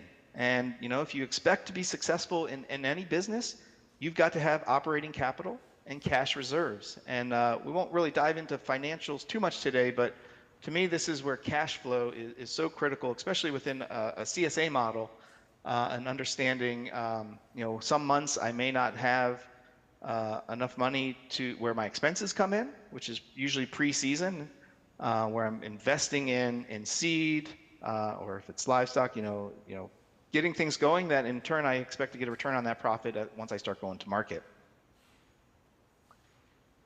Number five is lack of focus or trying, and this just goes back to the accounting issue of not knowing what's profitable and what's not, but also to not treating the farm as a business. Moving along to number six is small farms try to emulate other farms' success without understanding why they're successful and whether it can be replicated. And this is, I've always looked at other farms and mentors and tried to put in systems on my farm, but this is a really important one. And in the article, I think they really focus on Joel Salatin as the example, where people try to emulate these systems on other farms, but they don't understand why the model they're trying to emulate worked in the first place. So if you're going to attempt to emulate a model, I think you need to ask yourself, can you achieve scale, efficiency, and the branding that they have? And finishing up here with number seven, they make marketing an afterthought. We get calls through our Atrus program all the time. Someone says, I just harvested a few bushels of tomatoes, now what? And we're always sort of scratching our heads on the other end. And, just for farmers not simply prioritizing marketing until they have a product to sell, and they fail to understand how critical it is to build a strong brand for your farm. So yeah, again, there's the link to where I found this article. I found it about 3 weeks ago, but it's been on my mind every day, and something I wanted to share with you all as we dive into the importance of managing towards our goals. And one thing I do like to share is sort of a visual representation, I think, of what I'm talking about. And this is in the business world, this is called the Gardner Hype Cycle. It's a model that focuses a lot on marketing and trends within the marketplace. But to me, it really resonates within my farming career and a lot of the farmers I work with. And I just like to share this too. John Hendrickson sort of came up with some more colorful language that I really appreciate here. And John is a farmer in Wisconsin, and he also teaches at the University of Wisconsin-Madison. And starting off, we have this naive enthusiasm where things are going great. We have a great start to our farming career and our path. We're going to market, things are moving, but at some point we hit this, this point of a rude awakening that lands us in this pit of despair. And if we're able to climb out of it, which most farms and small businesses are not able to, but there is hope if you can manage towards that and work towards that, to which you're on a breakthrough and a path to a profitable and successful farm business. So I just this really resonates with my experience over time with farming, and I think hopefully it'll click with some of you all there today. But to me, it's also important of recognizing how do you get out of that pit of despair. And in my experience, that is having a business plan or some type of filter to make decisions. And so when I look at a business plan, these are typically what I expect to find in one. Having an executive summary of explanation of what the business is, who's involved, how you're organized in terms of structure. You'll probably have a mission, vision, value statement, as well as, what are you selling? What products and services, is the business formulated around? I expect to see something about your marketing plan, and there's often something referred to as the 4 Ps. If you're not familiar with them, it's product, price, place, and promotion. So having this whole marketing plan aspect going into your business plan, and then the operations component as well. And this is really critical. This is going to talk about who does what, how things on a daily operating component, take place. But I think what also gets sort of lost in the plan are the components around risk. And for me, it's, I think, important to recognize within the business plan things like for crop producers, when you have a bumper crop or a crop loss, and for all producers, what happens when there's a drought or when there's floods, which I know, Kentucky's not exempt from any of that. But I also think one thing that really gets left out is what happens if the business doesn't make it, to the infrastructure, to the customers, to everything that you've invested. I think it's important to recognize that up front and understanding that we have a plan if something doesn't work out. This is how we thought about it, and this is particularly important in terms of your structure and who your partners are as well.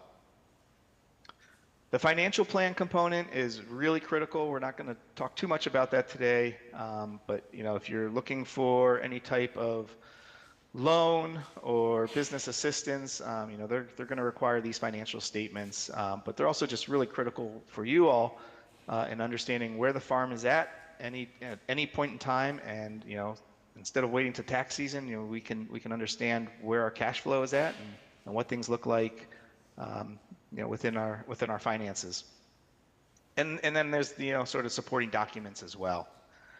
But for me, this sort of is the typical business plan and what I again expect to see in a farm or agriculture business. But I would ask, do these 7 criteria or how many you have tell enough of your story on how you're going to manage your farm business to suit your lifestyle? And so we have to be honest about the quality of life we want to manage towards or maintain. And that's where whole farm planning comes in. And whole farm planning is a process used by more than just the farmer or decision maker. You want more people involved in the process. But it's not only just looking at the short-term aspects of the business, but also the long-term financial, social, sustainability, and environmental as well. And so out of this, we're developing a values-based goal that can be used to help manage towards your goals, but also filter decisions through. So, it uses the word whole farm planning, a holistic goal. And so here's sort of just a representation of this concept of holism that tells us that each of us is a whole. We are, in turn, part of other wholes. And as part of the decision-making process, we need to think about the various wholes we are associated with. And so we need to think about the people who are involved in making decisions. We need to think about the people who influence our decisions. And we need to be clear on, what resources are available to us, such as land, equipment, our customers or clients. And we also need to know what money we have access to. So in terms of the process, there's several components here that we're gonna start to dive into, and as I just mentioned, the first and foremost is making sure the decision makers are at the table. And this could be related to how your business is structured in terms of a nonprofit, an LLC, sole proprietorship, whether you have a business partner or a spouse, but making sure that others are at the table and are involved in the decision-making process is really critical. And then we want to define the whole. And starting off is the quality of life. And this is more of a statement that's written in the present tense. And these represent things you want in your life now rather than wishful future-oriented goals. And so they begin with words, and you could just take out a sheet of paper and start, just writing these down as to get the process going of writing things down like we have, we are, we do, and just listing, things that fall under those categories, but rather than we will have, or we hope, or we will do. And the quality of life statement of your holistic goal expresses the reasons you're doing what you're doing and what you're about and what you ultimately want to be. So it's a reflection of what motivates you. So then once you sort of go through this exercise, you then need to start thinking about what's referred to as behaviors and systems. And this is where we ask questions of ourselves, like what must we do to create the quality of life we described? So another way of looking at it is, what must I commit to in order to live this life? And remember, we're describing this as a what and not a how. So if you get caught up into, well, in order to achieve that quality of life, I need to grow so many carrots. That's not what we're looking for, but it's more of the what we need. So that would be, we need profitable enterprises to manage towards, the targeted revenue we're looking for. And the last aspect of the process here within this stage is the future vision.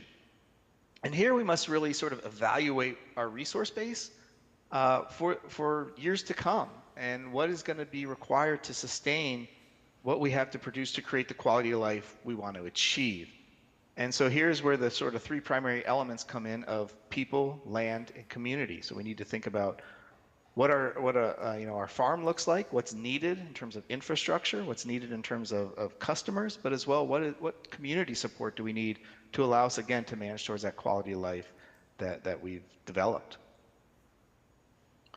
So within this, we also want to make sure that we test and monitor all that we've created, and that, depending on scale, you can make quick in-season adjustments as needed so that you're not surprised, particularly when tax season comes, as to where you are financially within your farm. So all of this has sort of come out of this holistic management aspect, sort of developed around Alan Savory, who now manages the Savory Institute, all connected to Holistic Management International. But what Alan did is sort of looked at this typical business model that hopefully you all are familiar with, where income minus expenses equals profit. And what Alan did is basically say, let's sort of refocus this equation so that we can predetermine, pre-season, how much money we need to make in terms of income and profit. And that really allows us to focus on our expenses. And so we know pre-season, if we sort of map this out on paper, if we can't achieve the income or profit we so desire by lowering our expenses, we need to increase those numbers pre-season. And so within this, again, the idea is to focus on expenses, and they sort of allocate three types of expenses. And this has been really helpful for my farm. And the first is sort of inescapable expenses. And these are things like taxes, things you're going to have to pay on regardless. So you can sort of group those into one category of your expenses. The second category is wealth generating. And these expenses are the ones that you want to return on the investment. Things like seed or marketing tools. So things, again, you want to invest in to get that return on the investment. That's what's going to, how you're going to make your money. And the most expensive is the maintenance expenses. And these are the ones we really want to focus on, and it's going to allow us to really bring down expenses to allow us to manage towards that income and profit that we are identifying. And this is where it can also get really tricky, because in terms of decision making, these are the ones that you really have to evaluate. For example, tractor brakes, which is going to happen, particularly right when you need to use it. And so you have to start sort of evaluating things such as, well, I can fix the tractor, but if I fix the tractor, that means it's taking me away from doing something else that needs to get done.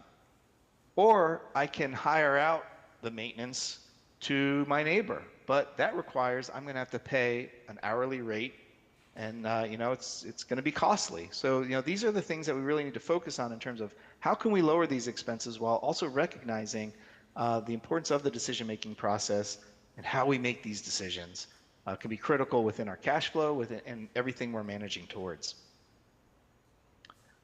So let's talk about some of the financial components for a moment here. As I mentioned, the three critical pieces: the social, sustainability, environmental, and economic components, the sort of three-legged stool there. But looking at some of the numbers here, let's say, for example, I want to make $30,000 a year off my farm. And, if we look at this in terms of a net income ratio, 25 to 30% is sort of a common number. I've worked with many farms that are upwards of 45%. I've worked with numerous farms who are closer to 10%, and really question how to get past a number closer to 20 or 30%. And all of this really depends on your farm's expenses, your debt, as well as your revenue. But just to sort of model this out here, if I am targeting $30,000 a year at, let's say, 25% ratio, that's telling me, if I do the math, that I need to gross $120,000. So, for a veggie grower, that's a lot of veggies. To get to $30,000, I've got to sell $120,000 worth of product. And that really brings up the questions of, do you have enough land? And are your markets adequate to allow you to manage towards that financial goal? Now, one thing I am constantly doing throughout the growing season, which has been really helpful and just really keeps me honest, so again, that I'm not waiting to tax season to understand where my farm is at, is just back of the envelope calculations. And it's sort of easy to do, but again, it just sort of keeps me in track and understanding where things are at and where I need to change in season if I need to. And so in this example, let's say I'm targeting $40,000 a year, and I break that out over 20 marketing weeks. Let's say my CSA is 20 weeks, or if I'm going to a farmer's market, for 20 weeks, that tells me on average I need about $2,000 per week. And I recognize that some weeks may be more and some weeks may be less, but again, it gives me this average to help keep me honest and to know when I need to make changes and what that looks like pre-season. And a lot of that is scale dependent, that larger scale farms just don't have that ability to make those in-season adjustments like smaller scale farms do. All right, again, this is a whole nother topic for a third Thursday.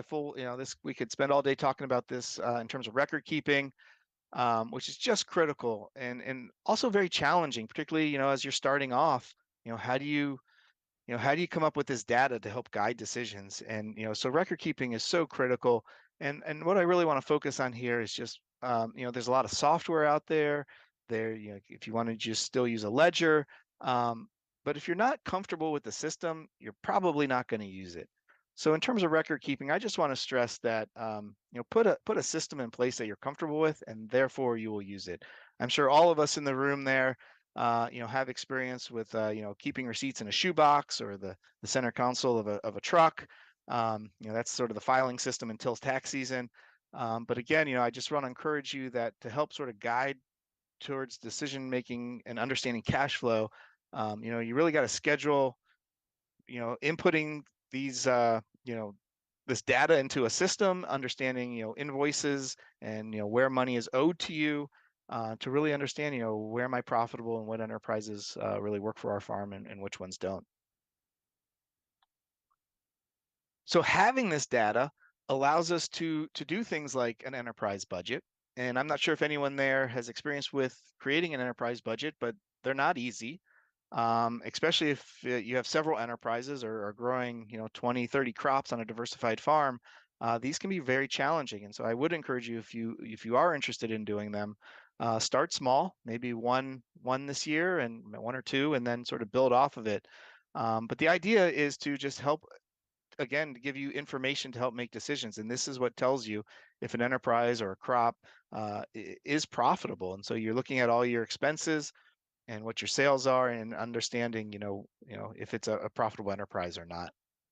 So a really great tool. There's lots of information out there from Kentucky State, from Atrus.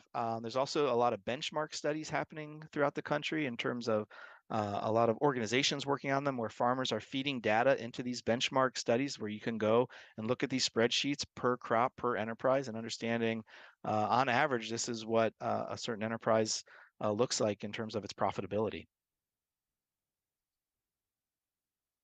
Another tool I want to point out that has been extremely helpful in the decision-making process for our farm is something called a partial budget. And this is a tool that allows you to test drive a certain decision you're evaluating. And so it's hard to sort of capture all this on one slide, but here's one I used in a class a few weeks ago that I'm teaching. And this one, I was looking at a farm looking to add a 1/4 acre of organic leaf lettuce. And what I did, I sort of focused it as 4 successions of plantings. So generally, this is, if I think about it, it's really 1 acre of organic leaf lettuce. But you have your sales, your added receipts, and then your added costs. And you can see over on the right-hand side there, the total change in profit.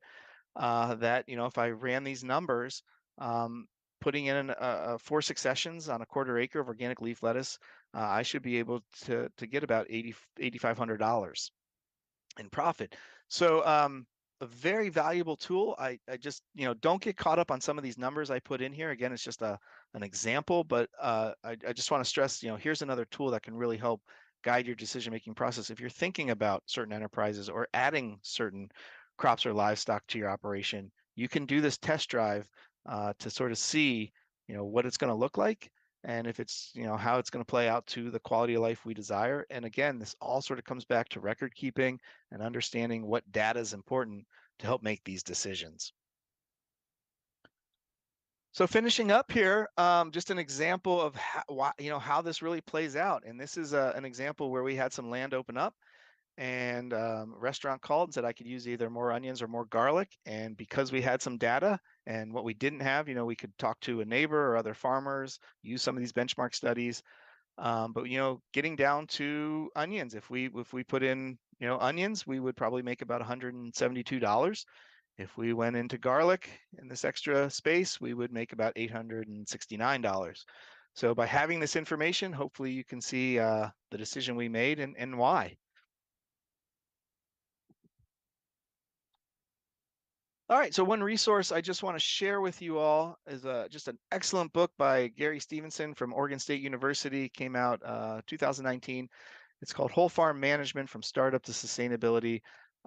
It's a really great resource on not only giving examples of other farmers throughout the country and how they've used whole farm planning to help manage towards their goals, but there's just a lot of great handouts and worksheets within this book to allow you to help understand here's how we can do the quality of life statement, here's how we can look at our future resource base. So highly recommend this book. Just a great resource. I use it all the time. And just finishing up here, define the lifestyle you want is just really critical. And again, thinking that there's so much we want to manage towards, not just profitability, that we need to consider within our whole farm and business plan. And that we want to use our goals, business plans, and records and data to make informed decisions, and that we need to allow for change. And just keeping in mind, though, that what doesn't change is our holistic goal. So as long as we still have that true north, that holistic goal, things around it can change in terms of enterprises, markets, scale. But as long as we're still focused on what we're managing towards, that'll allow for our success and how we define success.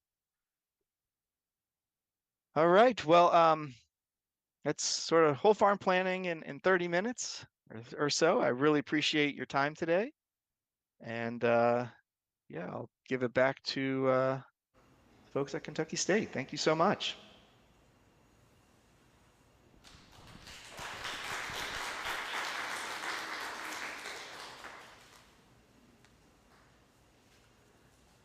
We really need to lure Andy back to Kentucky one of these days.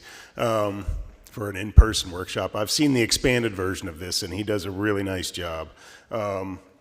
So if you do have questions, I would refer you to Mike. We don't have time for questions now. We're a little bit behind schedule, and our next presenter is in between you and lunch. So he has assured me he is going to be streamlined and efficient. But my friend and colleague here at Kentucky State, he's kind of a faculty mentor to me too. He's been here for a little while, and I appreciate all the insights that he shares with me. He's going to talk a little bit about his statewide irrigation water testing program, and then we will get to lunch. We've got an hour for lunch. We'll probably cut into that a little bit, and then right after lunch, Mr. Jim Embry is going to talk about the relevance of George Washington Carver in organic agriculture. And so bear with us in our little bit of being behind. I'm talking too much right now, so I better get Dr. Tope up here.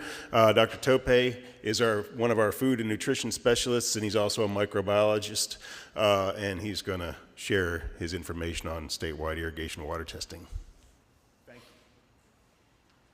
Thank you, Shawn, and thank you, everybody. I'm not going to keep you held up for too long, I promise. I know I'm between you and your lunch right now. So I'm going to be as fast, but on the dot.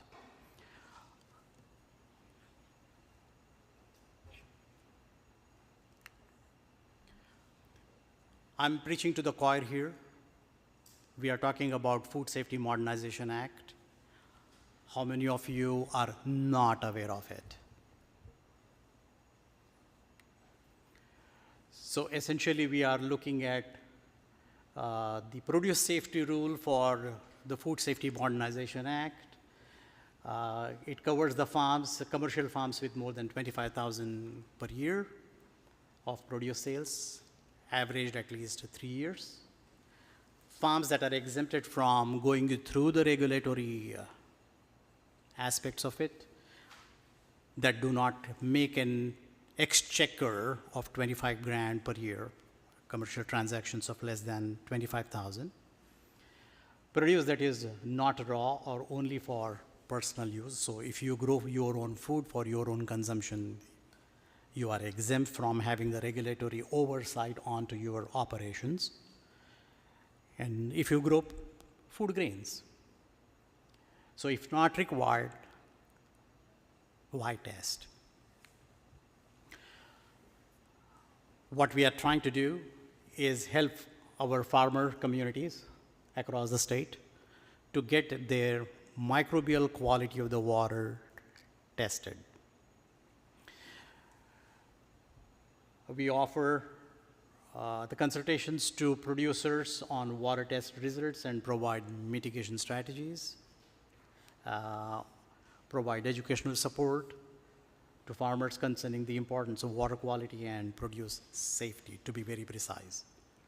We connect the farmers to resources to increase their sales by becoming FSMA compliant. And if you are into produce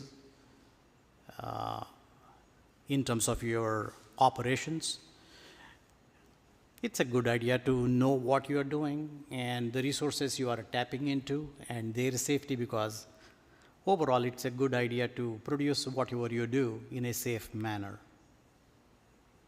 So typical water sources any farmer might be using could include groundwater, which is classified as source of water from beneath the earth's surface, which includes wells and aquifers.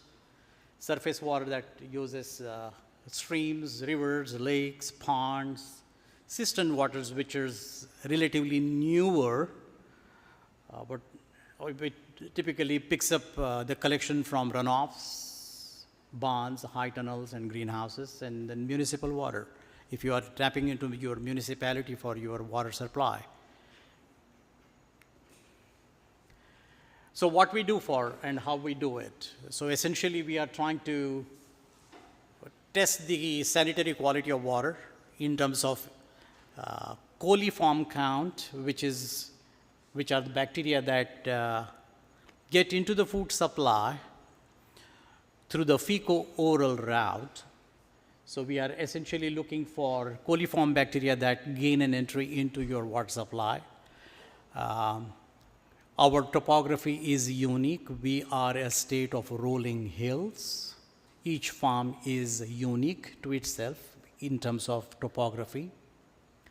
You might have your farm on a properly located position, but your neighbors might have a barn up the hill.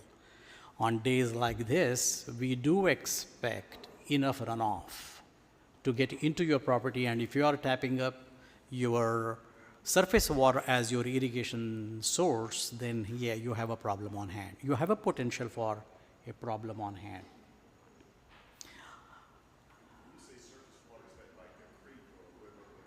Or ponds above the ground.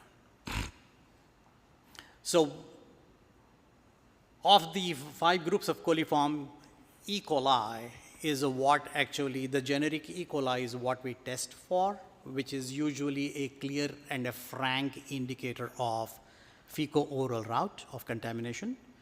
And if we are going to be broadcasting that contaminated water onto the standing crop, then we have a problem.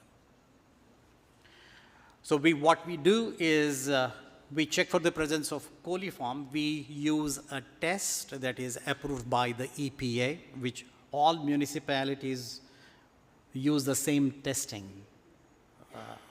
This is the same test.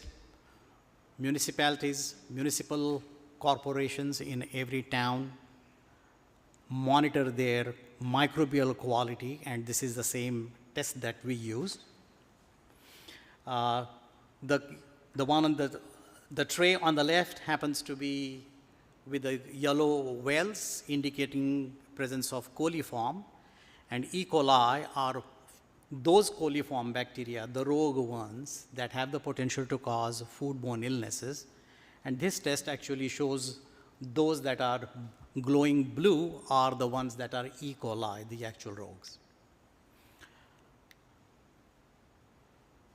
So we help with the sample collection. We collect the water in what we suggest you all to do is we have the supplies for water collection, the water bottles. We do help you to find out how to collect your water bottle, collect your samples for water. If you are using well water, or you're using surface water, or municipal water, or cistern water, depending on your source of irrigation water. Typically, we pick up the water. Water is picked up in a container, a water bottle. It is brought to the lab. We take it from there. All we suggest the farmers to do is label the sample with your farm, the name, the date, and the time that you picked up the sample at. And pretty soon we will be able to we have some flyers out there, and John works with me. We have some flyers out there. We'll be more than happy to give you the flyers and the instruction brochures for if you are depending on the source of water you use. What's important here is this is where we are currently located. We are across the length and breadth of the state. I have one lab in on my campus at Kentucky State University. I have another lab in Whitesburg, Kentucky. We cover Eastern Kentucky at Whitesburg. For Central Kentucky, in addition to Frankfort, we have one more place in LaRue County in Hodgensville.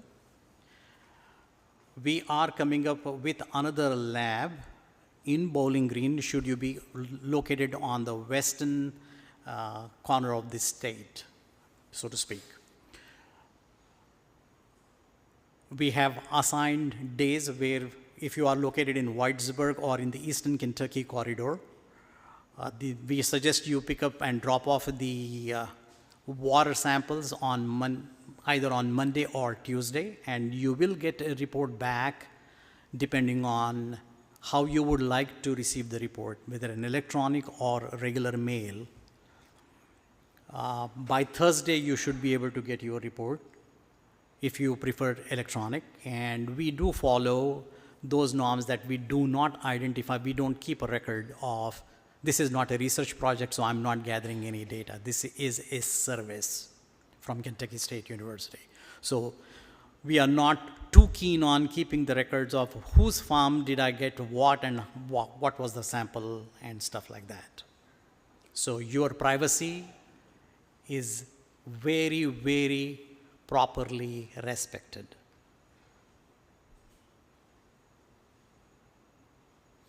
For those who are in the central Kentucky area, we have Hodgenville, could be your area, or where, if it is convenient for you, we suggest you drop off on Wednesday latest, Tuesdays and Wednesdays, so that you will get your report on by Friday. And we are working out the logistics with the Bowling Green lab. Should be ready by middle of March with the logistic details on which days we suggest you to pick up your water samples and drop them, water bottle samples, and drop them back on. I promised I was not going to hold you up for too long. You can call us anytime. Monday or Tuesday would be just fine. 8 to 5?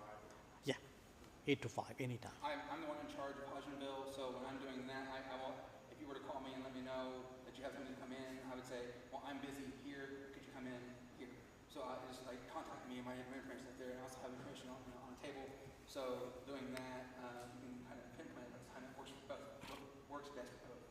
How do you recommend having the water tested? I've got a well 160 feet anywhere.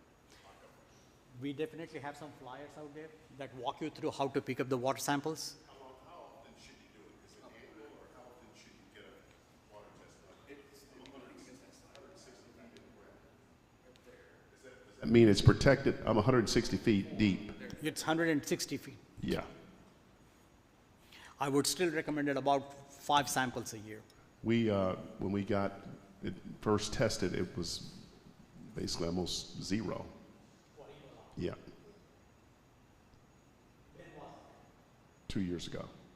I would do at least once a year, Okay. just to be on the safe side. Okay. If your initial reports were all encouraging and all good, it wouldn't hurt to keep it up and keep following it along. At least once annually, just to be safe. And by the way, this is all for free. A minor but critical detail, this is free for anybody who wants to get their water tested. What causes an E. coli problem? If it's that low in the ground, I can see where it's above anything can happen. But if it's that deep, what could cause it? Is it something far away that gets in the stream that could contaminate it? If you are still going to use that water for irrigation purposes, no matter where that water is located, if it is contaminated beyond a point, beyond a certain limit, you are essentially broadcasting that contamination across your standing crop. That's the basic concept behind it. So it doesn't matter at that point in time how deep that particular well is sitting or where that water is located. If it is contaminated beyond a point, you are essentially broadcasting that contamination across.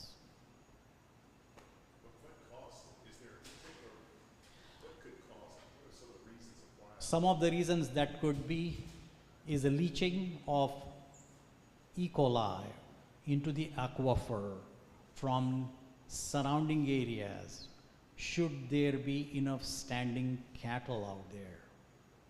If there is a cattle barn in the vicinity, and if you are receiving, if we are witnessing days like this, there is going to be a runoff.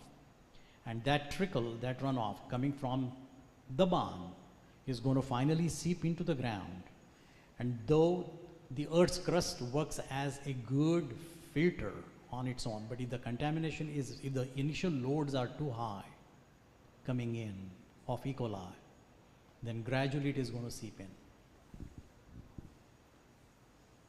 It's not going to be a one-day event, but it's a gradual, definite event that will sediment it all down. Our handouts we have on the table, like it says, that one of the possible contaminations is a cracked well casing.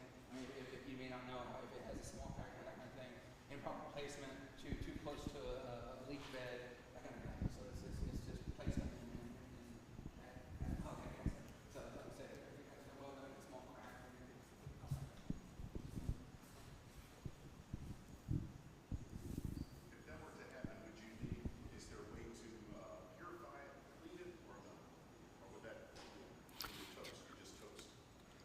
it's going to be an expensive process. Cleanup is going to add an extra expense to your operations. But there are ways to purify, there are ways to clean it up. It all depends on whether on the size of your operation and whether you are able to afford that technology. It definitely does add into your operating costs, for sure. Yes, ma'am. I had taken advantage of your testing in previous years, and I identified on my production site, the source water is fine, but after I take it from the source water irrigation out to animals and to where I had plants, had to make sure I didn't get back flushing or something else. So that's more than just this. Once you know that your water source is okay, how you get it to your plants, make sure that you're doing sanitation or proper cleaning or whatever.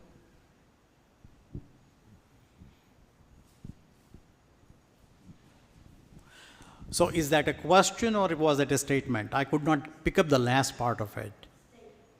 Yeah, agree. So that's precisely where we contact John, and John will be able to walk you through. Contact me, I'll be around. We'll be able to walk you through how to pick up the water samples and minimize your personal source as a source of contamination. That answered my question. And hence, we suggest when you go over to these places to pick up your water samples, we also give you gloves.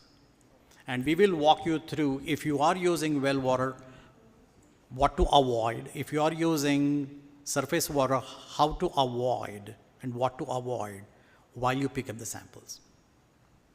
Just because I'm really in between you and your lunch, I'm trying to kind of condense my presentation so that I don't hold you up for too long. I'll go back to contact information. One of the last slides. There. That's. Yep. Say Frankfurt, and then I'm also the same. Well, it says Paula Wood. She's the one who operates the LaRue County Conservation District. So she would be the actual person you come in and say hi to. But I'm the one who goes and does the lab testing at LaRue County. So if you happen to visit, if your Whitesburg area is where you would prefer to go to, the contact person happens to be Valerie Hahn, and Kevin is KSU employee who goes over to work on the samples. So we have offered the names of the contacts. They will be the folks who will receive you there, and they will give you the water bottles, gloves, and will tell you how exactly to pick up the samples as well. They will have the brochures.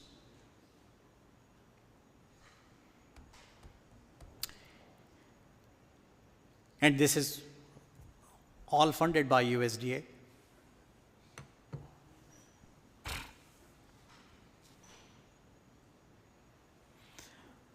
Any more questions, comments, statements?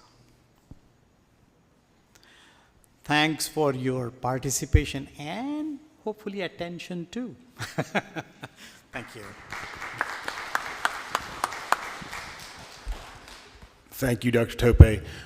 Really quickly, I just want to let you know lunch is being provided by Fork, Knife, and Spoon Catering. They're here in Frankfurt. They've worked with us a few years in a row on this third Thursday event, and we really appreciate them.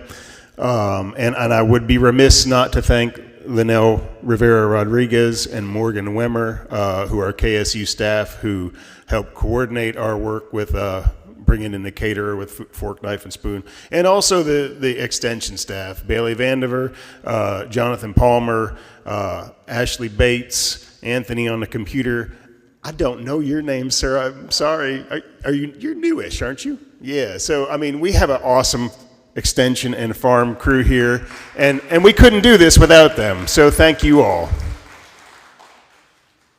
It's lunchtime. There's lunch out in the hallway. Thank you all.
Check, check. So we're looking at about 1 o'clock, and we try to get back on schedule a little bit here. If you want to make your way back into the conference room, if you're out in the hallway, I'm really excited for our next presenter. He has been involved in a lot of important activities around sustainability and environmental and social justice in central Kentucky and beyond for a long time. Jim Embry is part of the Sustainable Communities Network, and he is a big part of Atrus Ballew Farm, and he is going to educate us on the importance of George Washington Carver and his role in sort of the early beginnings of organic agriculture. Carver is often overlooked in organic agriculture. He's not overlooked here at Kentucky State because we are an 1890 land-grant university, and so when I got here, I educated myself on the importance of Carver, but I admittedly was ignorant about Carver when I got here. And I'm looking forward to learning more from Mr. Embry here. So, thank you, Jim.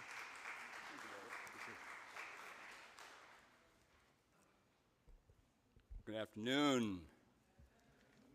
How's everybody doing? How was lunch? Great. My slides up? Oh, I'm supposed to push a button here. There we go.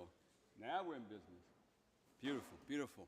Well, it's an honor for me to be here this morning at this third Thursday thing. I've been to a bunch of them over the years, a bunch of the also fall conferences, and it's always a delight for me to be here and to learn from all the speakers and from all the folks who are here. This is my very first time speaking at KSU, so I thank my beloved brother here, Shawn, for inviting me to speak here. And actually, I've had oftentimes very few offers to speak at higher ed in Kentucky, even though I've spoken at Yale and Stanford and American University, Princeton, University of California, and so forth. So I'm honored to be here, and thank you, Shawn, for taking the time to call me and invite me to come and speak here. It is also an honor to speak here because it's Black History Month. And I get to speak about someone who, according to all the data keepers, Carver is the most talked about person in February. More than King, more than Rosa Parks, and so forth. So again, I'm honored because I have some very strong family relationships with Carver that I'll speak about in a little while. But you know, I don't really want to talk about Carver, because I think we already know everything that needs to know about Carver. A few days ago, Shawn, I went on the KSU website and did a search. Let's put in George Washington Carver to see what was on the website. And I found 3 things. And they were all about the Carver Hall on the main campus. That's all that was there. I didn't see any videos, any previous Third Thursdays or conferences of speakers and whatever talked about Carver. That tells me that we already know all there is to know about Carver.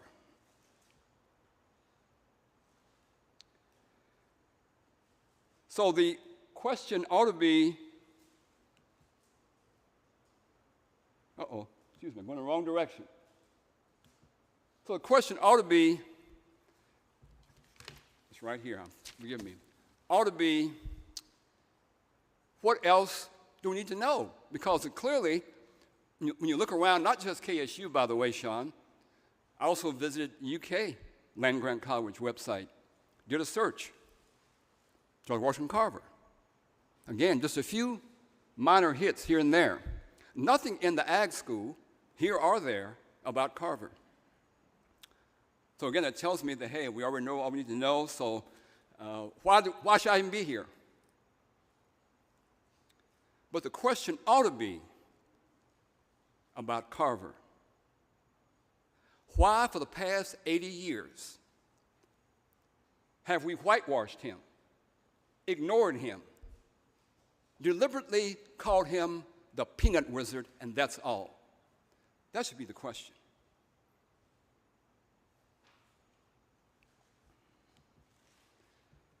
Oh, I keep hitting it wrong.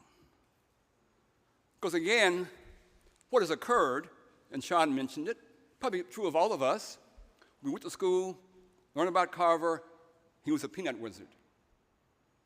That's all he did, is what we learned. So I don't want to talk about Carver being the peanut wizard.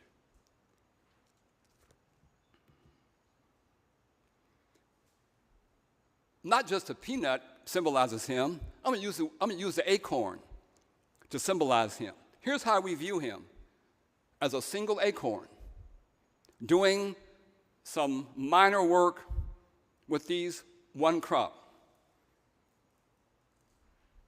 It's a deliberate attempt to whitewash him. What I want to talk about is Carver, the tree full of acorns. Can I do that, Shawn? Thank you. Now, he said okay. Carver, the tree full of acorns, who I want to talk about. But I want to say the reason why I'm here today, I want to thank Brooke back here in Organic Ag at Kentucky. I had submitted a proposal last year to do a workshop on George Washington Carver. I'm just paraphrasing and teasing. They said, no, we already know all you know about Carver. We already got all that. So we don't need any more Carver talk up in here. And I responded back months later with what I call a blistering letter, okay? And my son brought a fire extinguisher to put the fire up here. But, so thank you for closing the door, because I've opened up other doors. And Shawn said, well, Jim, you're home crying, okay? You're belly aching because you can't do a workshop. He called, okay, my brother consoled me, and look here, what you can do, come over to the KSU, okay, and talk about Carver in my place. That's why I'm here. But I shared that email, actually, around the country. And I got invited to take that email and format it for a journal article that talks about this whitewashing of Carver, which puts our future at stake. That's why I'm here. When we see Carver as one acorn, like this image shows, we think, well, his tail is a rope. His body is a wall. His ears are a fan. His tusks are a spear. His trunk is a snake, or his feet are a tree.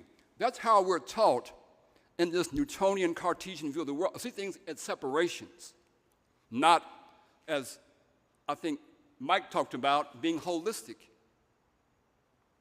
Okay? So my attempt is to try to give this full elephant view, if you don't mind, about Carver. But I recognize that Shawn said, well, Jim, behave up there, okay, and talk about organic agriculture. I'm going to do that. But here's my view of Carver. That as a species, as a human species, we're faced with tremendous global challenges. We call it different pandemics. And one of them is a pandemic around environmental devastation, climate change. biodiversity loss. That's the challenge of a species. And my position is, if you don't include Carver in organic agriculture, climate change, activities, global pandemics, you can't be serious about it. You can't be serious about it. In my view, he is an essential guidepost to the future. This image here is done by a friend of mine that shows this effort towards a green vision or a green future. And we all are there in the tapestry. We're all there. And he isn't the only one, don't get me wrong. I'm saying he's essential, not just around organic agriculture, but we talk about this green, sustainable future. He is essential. Anyway, so Shawn said, Jim, now you only got 25 minutes, behave. So, Shawn, I want to talk about Carver and organic agriculture. All the principles that Oak, under the leadership of Brooke and Joni and her cohorts, all the principles of Oak, of NCAT, Carver lived for 50 years at Tuskegee. He lived, he taught for 50 years. I also visited, while Mike and Andy were talking, I visited the NCAT website, did a search on Carver. Came up zero, nada, nothing. Even though Carver was all into appropriate technology, serving the people. All the things they talked about, Carver was doing for 50 years at Tuskegee. But again, all the elements here, what we call organic ag, integrated crop, animal farming, agroforestry, intercropping, crop rotation, traditional composting, and so on and so forth, Carver was doing. But he was also addressing what Mike talked about, the social question of how do you deal with 4 million black folk emancipated, who are basically mostly in the South. How do you deal with these, some sharecroppers, small farmers? How do you educate them? How do you organize them into cooperatives and associations? How do you save the South, as Carver did? Some people say he saved the South. Saved the cotton industry, gave rise to the peanut industry. If he hadn't done that, the South ag would have collapsed and the nation would have collapsed. Recycling, redesign. I mentioned fungi here because if you're an organic farmer, I hope you understand the foundation of those fungi. Is that right? Fungi. Carver's first academic preparation was a mycologist at Iowa State. He was the premier student there in fungi. The brother was so bad, he had 4 fungi named after him as a student, not a professor. And we ask, is he relevant? He sent thousands of specimens to the various fungi herbariums around the country, Wisconsin, up in D.C. Thousands. But he had 4 named after him. Look here, enough is enough. I don't want no more named after me, is what he said. So he understood, as an organic agriculture pioneer, specialist, that the fungi were the foundation. He said, but my work, he could have been at Iowa State as a professor and become the premier mycologist in the nation. He said, no, I got to go. Booker T's calling me. I got to go to Tuskegee. Now, if you do a search, as I did last night as I was preparing this talk,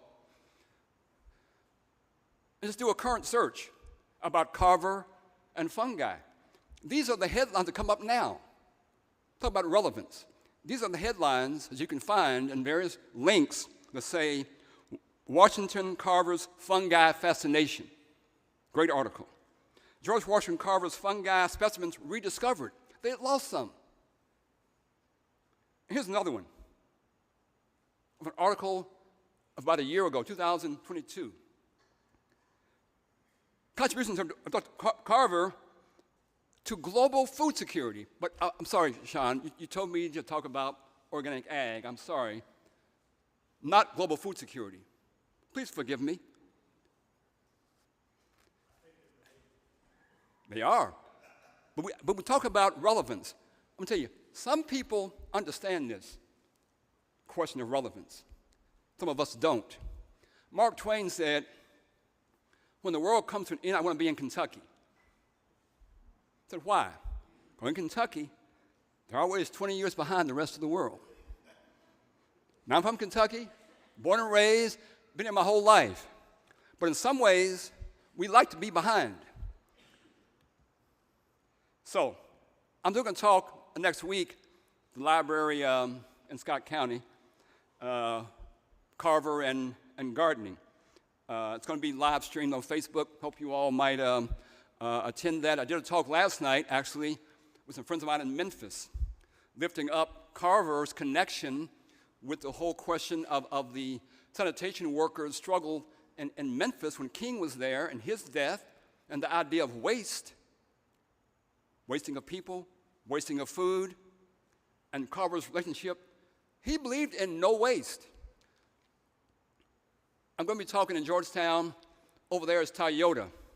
They're known for a lot of things, good cars and zero waste, right? Carver was doing that at Tuskegee for 50 years.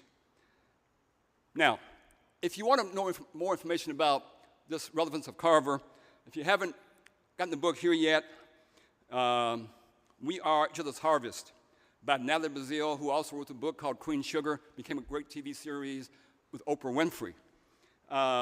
This is the image I have of the icon for the future. It's about not just black women going back to the land and land connection. It's about every woman and every man, every child having a sense of land connection. That's what Carver talked about. I have an essay in there. I have a few on the table over here. If you want to cut an essay where I talk about this relevance of Carver for the 21st century. It's in that book.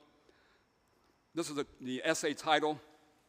And I have over here some tables, a few copies. Now, the idea of Carver's relevance and who sees the relevance. These are books here by all friends of mine. Collective Courage by a friend named Jessica Nimhart. Farming While Black by Leah Penniman. Freedom Farmers by my friend Monica White. And The Color of Food by Natasha Bowens. These are all black women. And all their books, all their books talk about the relevance of Carver. But but what do black women know about that? I suggest, again, to Mike and Andy, they were suggesting this great book about whole farm planning, I think it was called. I would encourage you to add Farming While Black to that recommendation. I did a talk at UK students a couple years ago. I'm sorry, this is from Bugs. I'm sorry. I was in Atlanta back in the fall at the Black Urban Growers Conference, and they asked me to do a session on Carver, and their themes were around radical imaginings and eco-futurisms, which, as you might know, is a theme of the writings of Octavia Butler. You should all go back and read some of her work. And this presentation was using some of her wonderful wording and authorship. So here's some of the images that I showed there at that workshop, and the idea of radical imaginings of our eco-future. Showed kids, trying to find some way to connect much greater with the idea of the environment, farming, urban ag, and things like that. The idea of futurism. We talked about the future cities, what it might look like if we lived, according to Carver, with simple living, zero waste, and things of that nature. Everyone being land connected. But that was just images from that last Paul's workshop. Now, I did a talk at Stanford University, sponsored, this high school kids program. It's a STEM program, mostly for African American but BIPOC students who are in high school. And I was asked to do a 3-day talk.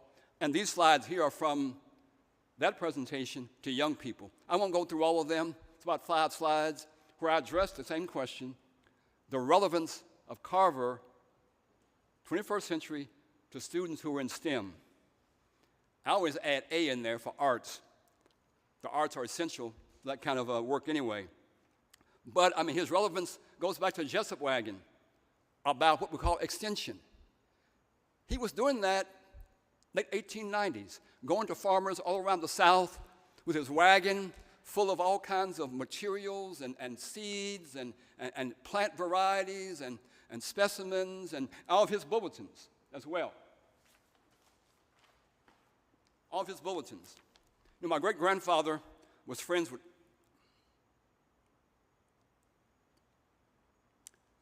Carver, and back in the 1900s, he came to Richmond several times. Carver did in Du Bois and Ida B. Wells.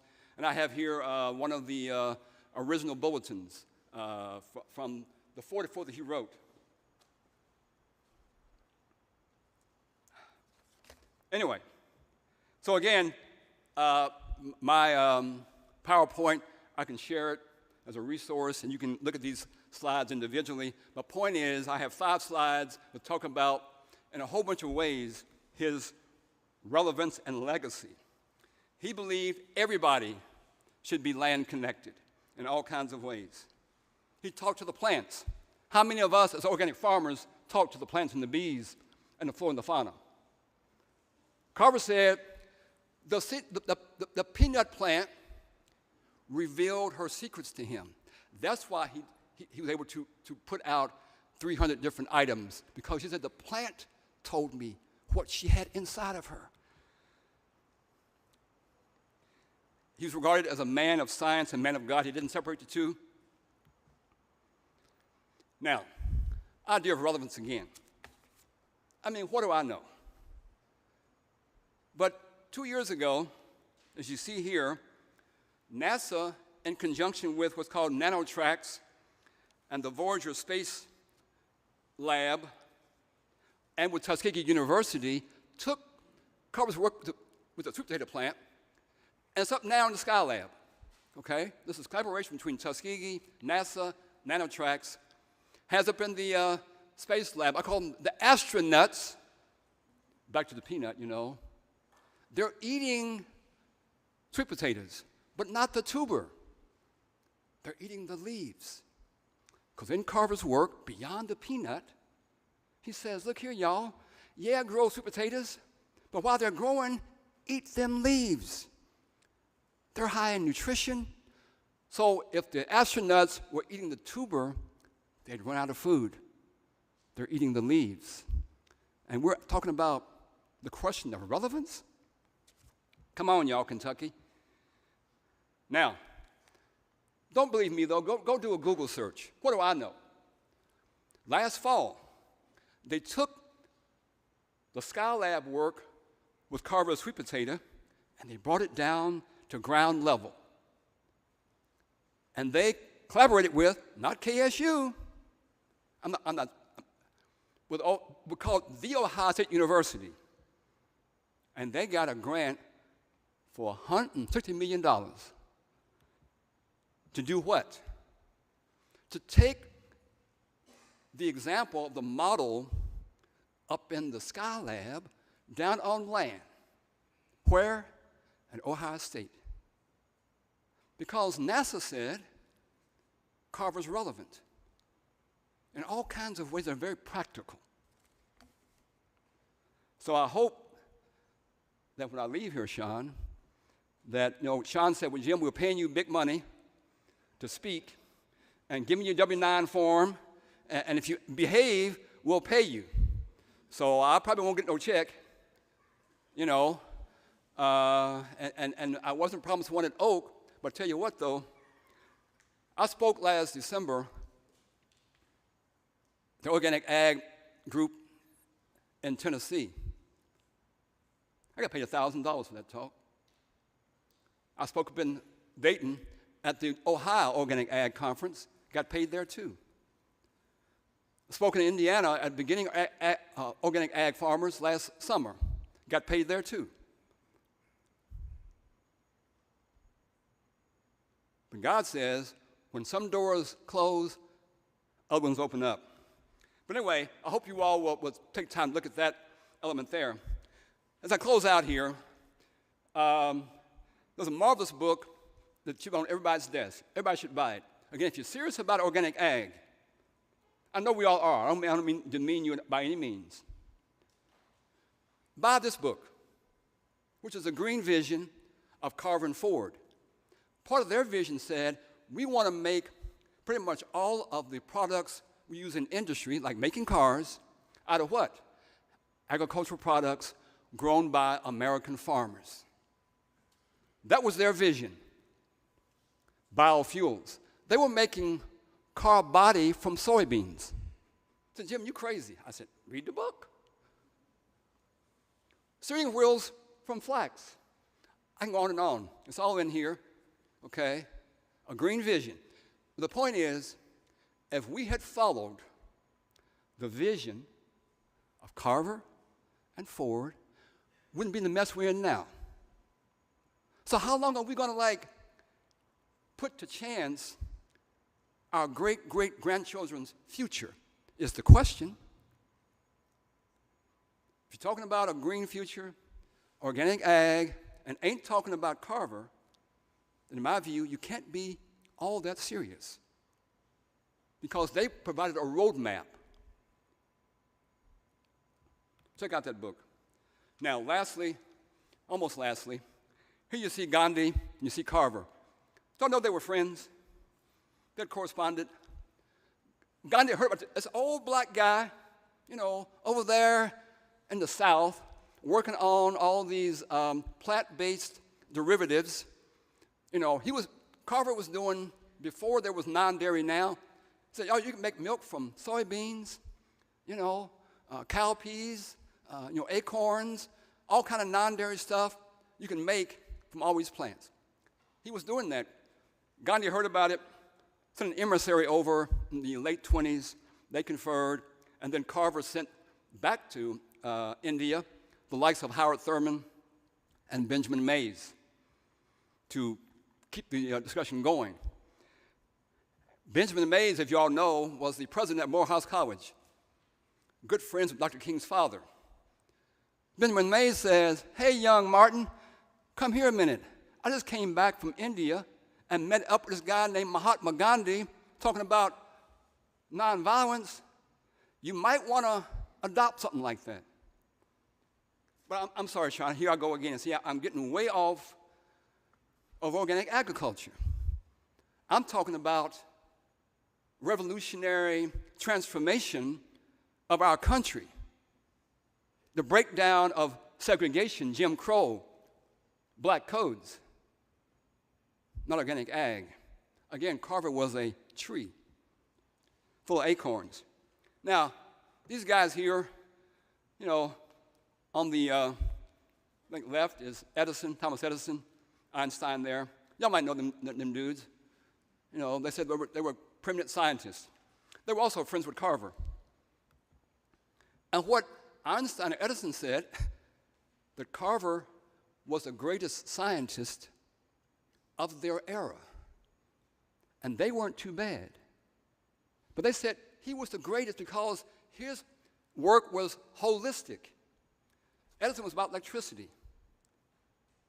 Einstein about theory of relativity and quantum physics, very narrow kinds of work. Now, about to close out here. A couple years ago, in response to COVID, some dear cohorts of mine, when we couldn't find seeds, and we know that black folk, were trying to get back into gardening and trying to be healthy and try to dismiss some of the health disparities. We said, well, hey, this ain't good at all. That's not climate resilience. So we formed Ujamaa Seed Collective, the Ujamaa Cooperative Farming Alliance, in response to COVID. And we recognized that we got to get more people of color especially black folk, as seed farmers. Resilience means how do we create within our bioregions these seed networks. We ought to have here in Central Kentucky a seed vault, which is a big freezer like they have in Iceland, where you're storing seeds, a building for cleaning and packaging up seeds, where we can not only buy seeds from our great friends like Southern Exposure, but we can also build resilience. Part of the topics, you come to a farmer conference, typically I go to a bunch of them, nothing about seeds. I got a few seeds here I can give away if you want some of those. But anyway, that's what we're doing, and we welcome you all to come and be a part of what we call the Ujamaa Cooperative Seed Alliance. We're having a big 4-day symposium at Berea College in late April. You all are welcome to come, listen in. We've got a few friends coming in from Harvard and Princeton and Clemson and other universities, and also other different NGOs. We're bringing in the Federation of Southern Cooperatives to the event. Late April, again, it's the Cooperative Ujamaa Cooperative Farming Alliance. Now, Carver says, an injustice to the soil is an injustice to the farmer, and vice versa. An injustice to the farmer is injustice to the soil. There is a global movement going on around the world that's called the rights of nature, the rights of Mother Earth, which means that as a species, we need a different kind of jurisprudence. We need within our Constitution, I recommend the KSU. Now, you don't get fired now, okay?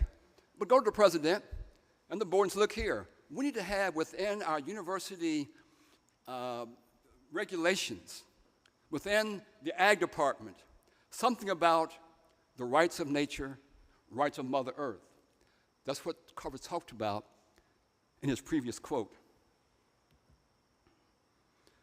So, this young boy, Carver here, who spent time in the garden, in the forest, his playmates were the flora and the fauna.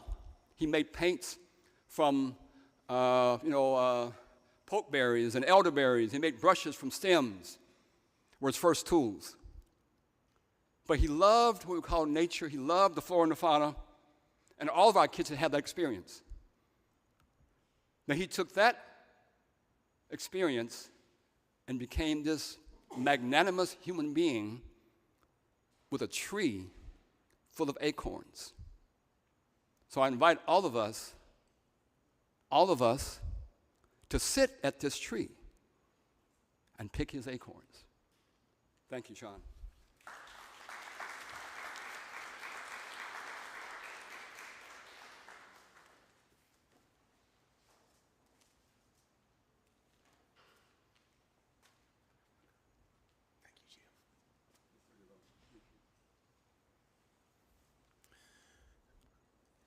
Thank you, Jim, for enlightening us. I will say you made me feel uncomfortable. And that's not a bad thing. I'm comfortable being uncomfortable because if I'm uncomfortable, I think about things and see how I can make myself better and how we can extend that to those around us and find ways to make all of ourselves better. So thank you. Yes, thank you. Jim comes from the Richmond area, and he is cousins with our next speaker.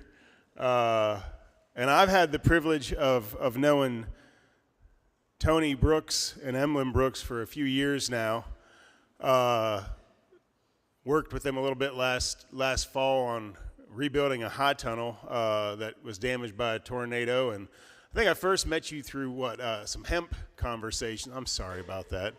We know the way hemp went. But Tony is a KSU alumnus, and he has an operation in the Richmond area with his wife, Emlyn Brooks, known as Turner Brooks Farm. And he's going to share with us some of his experiences and some of the history behind his farm and some of the challenges and opportunities that he and Emlyn have faced as they have started farming for 4 years now? 5? 6 year.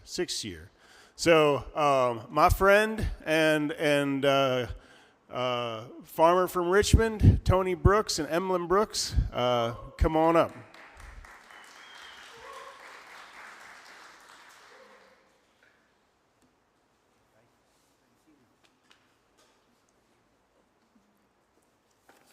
Hello, everyone. I would say in lieu of Black History Month, I want to take a brief moment to recognize the Honorable Dr. Harold R. Benson, whose this building is named after him. I had the pleasure of meeting him many years ago when we would travel from Miami, and we would just visit Kentucky, and we would always come by K-State. And I went to the office, and I ran it by him that we were actually thinking of coming back here because my husband has the farm here. And I was worried about all the dirt, and he said, don't think about the dirt, just think about washing the dirt off, and the color of money is green. Now, he didn't tell me how hard it was to actually run a farm. I wish he had given me more insight on that. And as far as my mom, when I did tell her I'm thinking of going to Kentucky to run a farm, she told me, well, as long as you don't go to Kentucky and farm an ass of yourself. So I'm here diligently trying to work and not farm an ass and defy my ancestral heritage. I can go on and on about, like my family history, and I just basically want to reiterate that the importance of having a farm as, Black farmers. The farm is essential to mankind's existence. We just recently had a balloon flying all over, this country, but you have other nations spying on you. But the other nation that's spying on you is the nation that we're dependent on for food. Now, how stupid is that? I mean, how could you, rely on your enemy for your food? You have to be smart and rely on your own resources, the land you have, whether it's an acre, half an acre, or it's a can in your backyard. And, and sustainable living, we just have to try to concentrate on depending on ourselves for our food, and be advocates for good, organic, grown food and a sustainable living. But I'll shut up on that, and I'll say my farm has that international flair, so maybe that's why, it's I'm versed on politics. I'm from a land of some of the greats that you may be aware of, great Black men whose shoes I'm standing, I'm trying to walk in their shoes, such as the great Usain Bolt. So you'll get a gist of where I'm from. We have the great, he's the Honorable Nesta Marley. That's, nobody knows him by that name, but we do. That's what we call Bob Marley. And then you have the Honorable Marcus Garvey, you know, and I can go on and on and on. That little island country has a lot of historic firsts, you know, for Black history. But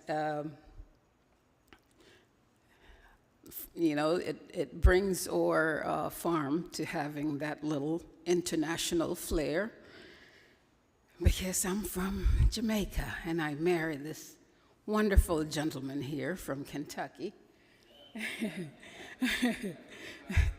So he's brought me home, and I'll just dare to say opposites attract, and I hate to talk, and he will talk and talk and talk. So right now, have the opportunity to turn the mic over to my lovely husband, Mr. Anthony Brooks.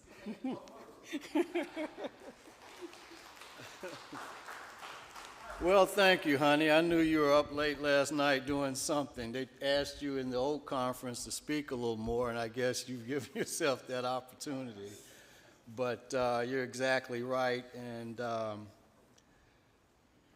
we're Amlin and Anthony Brooks, Turner Brooks Farm in Richmond, Madison County, Kentucky, 54 acres.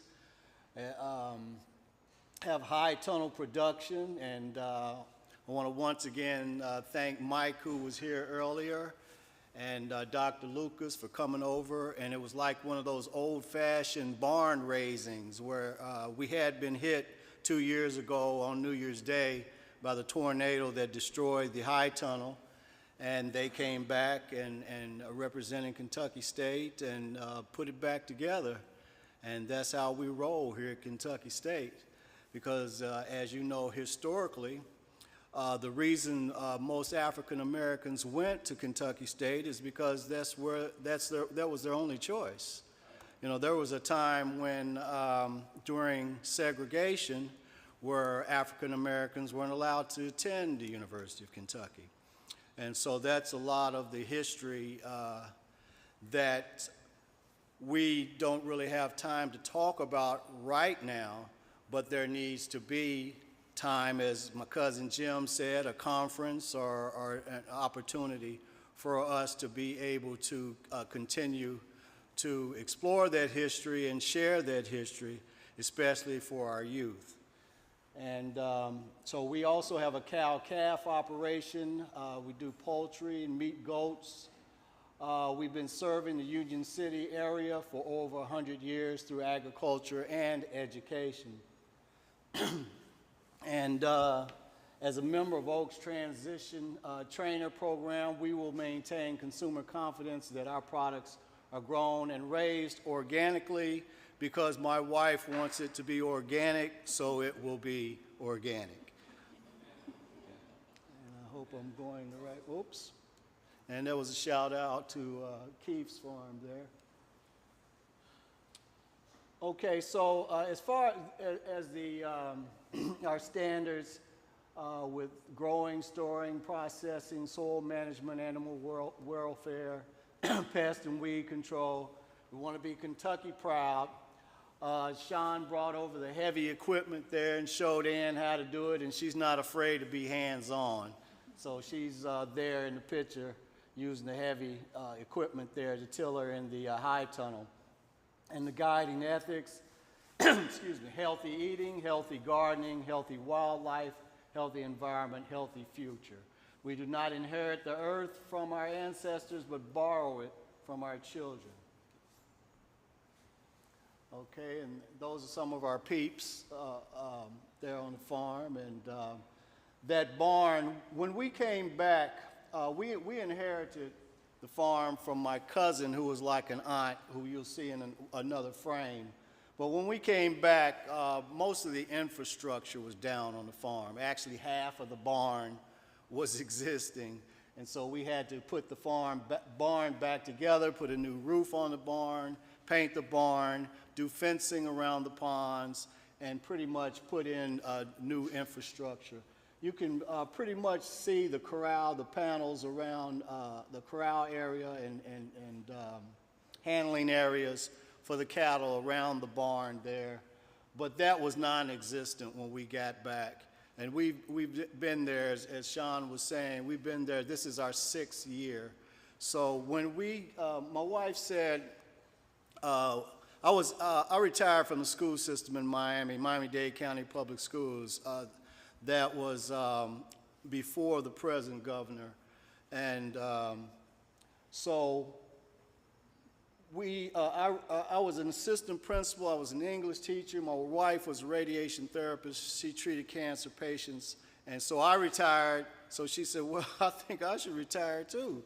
She said, you have a farm in Kentucky, why aren't you farming? And simple answer was, because I'd never farmed before.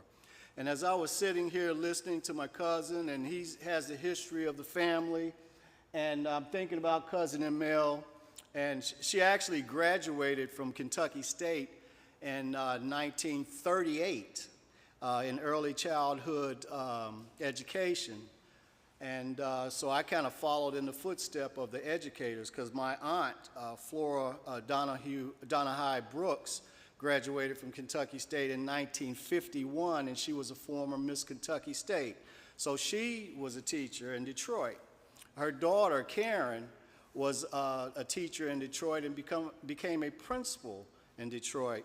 And so I was an educator. I was here in the Student Center, and someone from Florida said, would you like to teach in Miami? And I said to myself, not to them, it's beaches and Disney, where do I sign? So I've been gone for about 30 years, and so my wife said, well, why aren't you farming? You have the farm in Kentucky. And I said, well, never farmed before. And so I was thinking, as I was looking through all of this and thinking about Cousin Emil, when I was living in Kentucky, and I can't even really say a kid, I can't ever remember coming to that farm the whole time that I was in Kentucky before I even left to go to college. And to think of all the knowledge that Cousin Emil had, not only as a one-room, in Brassfield, one-room schoolhouse teacher, principal, one room, you know, back in the days of segregation, and also in Richmond, there was Richmond High, where the blacks went to school, and I think it was Madison Central that the whites went to school. They didn't go to school in the same building, and now, I think in the last 5 years or so, they tore that school down, Richmond High, where my parents met each other in high school and got married and had us wonderful kids. But I was also thinking that Cousin Emil graduated from Kentucky State in 1938, and 20 years later I was born. And I think Cousin Jim said that that's how things happen in Kentucky.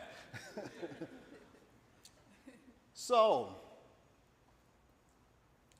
I don't like to read through it. You can see it. I just point out some of the highlights of what we're showing. But this is Cousin Emil, who graduated from Kentucky State in 1938. And that's her father. He had saddle horses. Her father was Moses Hatton.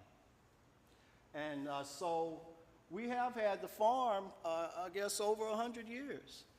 And Cousin Emil passed in 1988 and willed the farm to my father. She actually wrote out the will.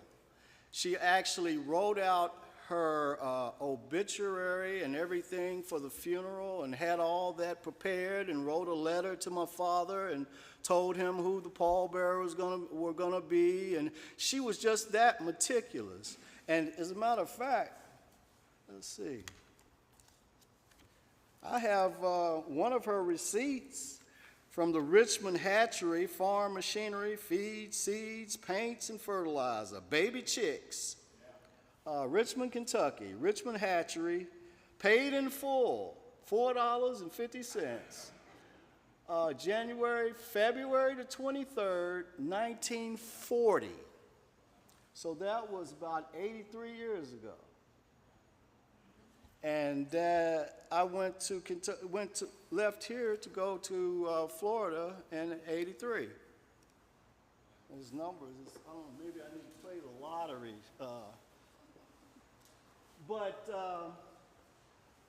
We inherited Turner Brooks Farm from cousin Mrs. Molly Love Hatton Turner, an educator, black female farmer, and graduate of Kentucky State University, who inherited the farm from her father, Moses Hatton, and his wife, Mamie. After the death of her husband, Ms. Molly ran the farm alone. Emlen's background in healthcare and oncology realizes the importance of taking care of our bodies and our environment. She has always pushed for Turner Brooks Farm to be fully organic. As a graduate of Kentucky State University and former educator, Anthony is dedicated to the agricultural education of our youth. We have had the pleasure of working with interns from Berea College and visits from KSU Manners students. So my wife wants to figure out how we're going to make money off of this farm. And I think in one of the prior presentations, there were 5 questions. Do you have a business plan? What things energize you about your farm? 3, what things deplete you about your farm? Are the enterprises on your farm profitable? And 5, do you have a personal or family budget? It also talked about a quality of life statement. My wife would like to figure out how we're going to make money on the farm. But in my quality of life statement, I can't get away from the education part of it. And I keep hearing Cousin Emil in the background, who was an educator, and Aunt Flora, who was an educator. And the reason why I was in Young Hall, and Young Hall is named after Whitney Young. And that's somebody else that I could spend a lot of time talking about, and we all should know about, and especially if you attend Kentucky State University, you should know who Whitney Young Jr. is. Now, it's funny that when I first came here, I stayed in Whitney Young Jr. Hall. And before I even came to Kentucky State, my mother still lives in Lexington, in West End, in St. Martin's Village. And we live in the last house on the right on Tibbs Lane.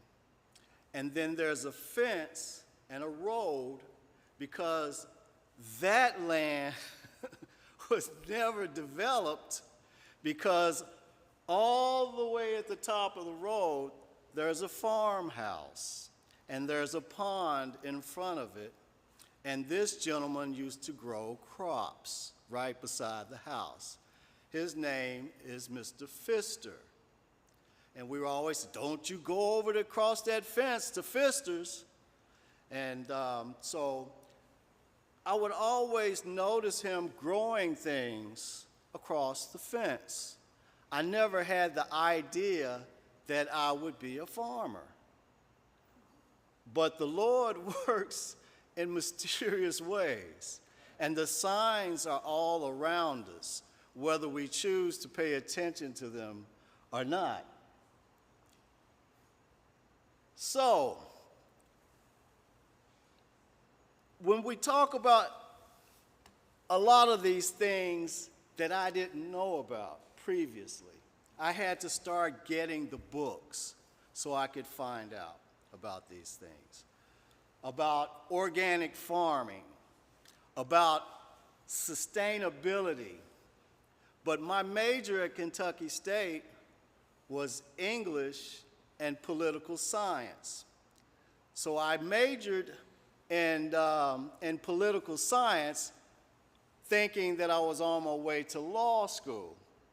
So I saw a guy in the hallway in Whitney Young Hall at the dorm, and he said, "You planning on going to law school?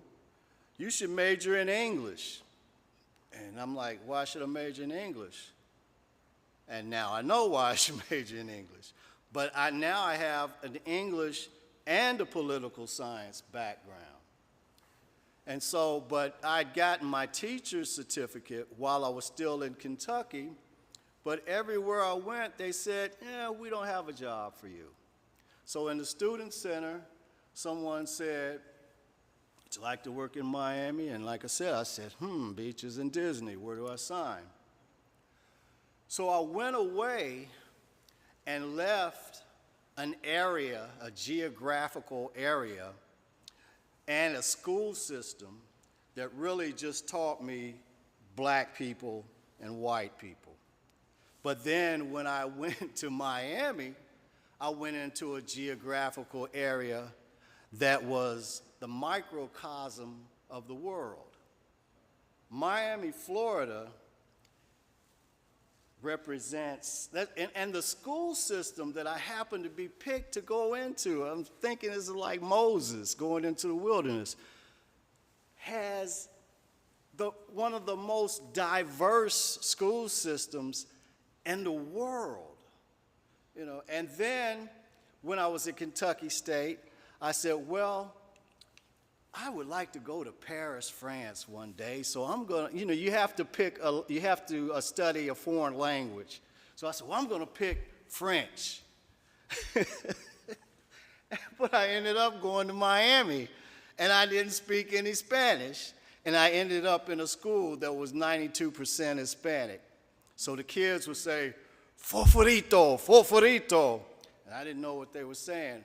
But I only weighed about 130 pounds, and I would stand in the hallway and say, "Get to class, get to class." So foforito is little match.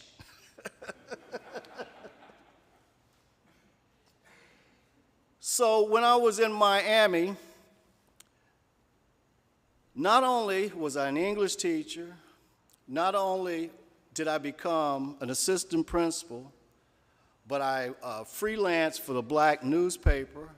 I got on the board of directors for the Children's Services Council, and we worked to get a $61 million referendum to become the Children's Trust, and I was also on the executive council of the Department of Juvenile Justice for District 11.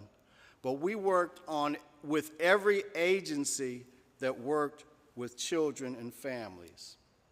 So I found out that you can look at a person's zip code and know everything about them. How many young ladies were pregnant? How many young men were incarcerated? The reading levels. And so that's why I brought this book. And I don't have a lot of time to talk about everything that I would like to talk about, but if you just happen to go to the Gatton School of Business at the University of Kentucky, this book just came out, but it has all those statistics about how many kids are incarcerated, how many kids are in poverty, how many kids are all of the information that we would look at as negative. Problem is, and another thing other than just the Social Security issue, our zip code, where you can find the data, but also that this is what these organizations, philanthropic, Annie Casey, Ford Foundation, when you're trying to get grants, Department of Juvenile Justice, this is where they get the data so they can respond to the RFPs to get this money to work with children and families. And you don't have to work with some organization for you to be able to use this information to make the lives of youth better.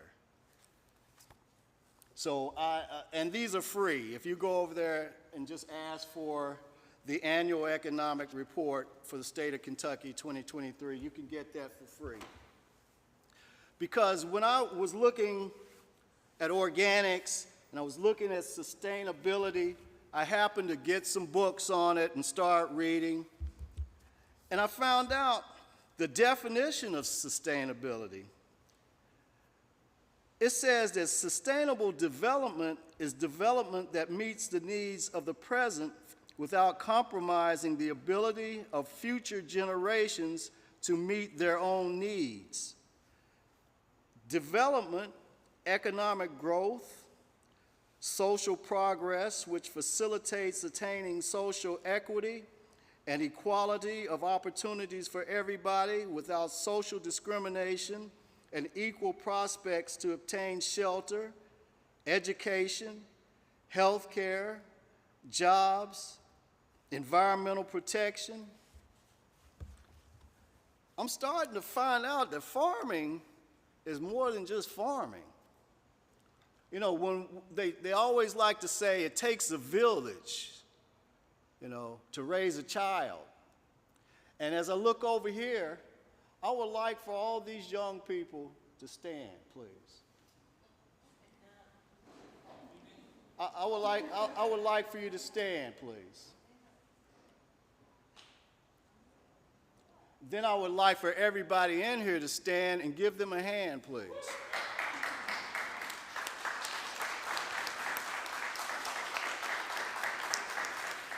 Thank you. Thank you, and thank you all, and thank you for coming here. Because if I'm not mistaken, the age of the average farmer is about 64, and I'm 64. I know I like to think that I'm 24, but I'm not, and I appreciate you thinking that I'm still 24. But that's the future right there. That's the future of farming right there. And if we don't start building programs that include the sustainability of our youth, then we're going to be turning farming over to those big corporations. We're you know, because I think African American farmers in Kentucky is about 1%, and so when I keep looking back at Cousin Emil and what I learned in Miami, yes, I want to grow stuff. Yes, we have cows and we have chickens and we have goats and some fish in the ponds and stuff. But I want to build a facility on the farm that has a movie studio, a music studio, residential for 40 kids, teach them agriculture from seed to distribution, and put it on HGTV. Because how can people make so much money by being on television? I'll try my best to watch TV now, but I would swear I see the same seven commercials after every program every day. And I think that's, you know, I would like to enjoy watching the program, but I think the programming is really about those corporations making the money off advertisement. And a lot of that money that they make off advertisement is off these kids. So I want to flip that. I want to let the kids create the programming. I want to teach them how to make their own wholesome content. Because whether you're Republican, whether you're Democrat, or whatever the politics is, we are all, as they say, I was born at Berea College, so they have a motto that out of one blood, many people. And in Jamaica, they have almost the same kind of saying. What is it? Out of many, we are one. We are, you know, we talk about, oh, you're black, you're white, you're the... That is something that we have got to stop, that prejudice thing. Because we're all the same people. And when that balloon comes over, and I hope to God we don't have any more wars. I hope that we can put an end to war. But when they come to America, they're not looking for white Americans, and they're not looking for black Americans to fight us. They're looking for Americans. And we can't even figure that out for ourselves. We need to find some unity somewhere. And these kids have the answer. And it's time for us to stop allowing people who are not educators to make decisions on education. You know, and I'm retired, so I can say this.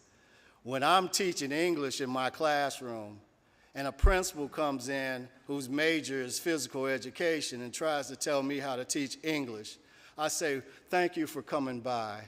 And then I close my door and continue to do what I'm trained to do. So at Turner Brooks Farm, we're going to do two things. We're going to farm, but we're going to farm through education. Thank you.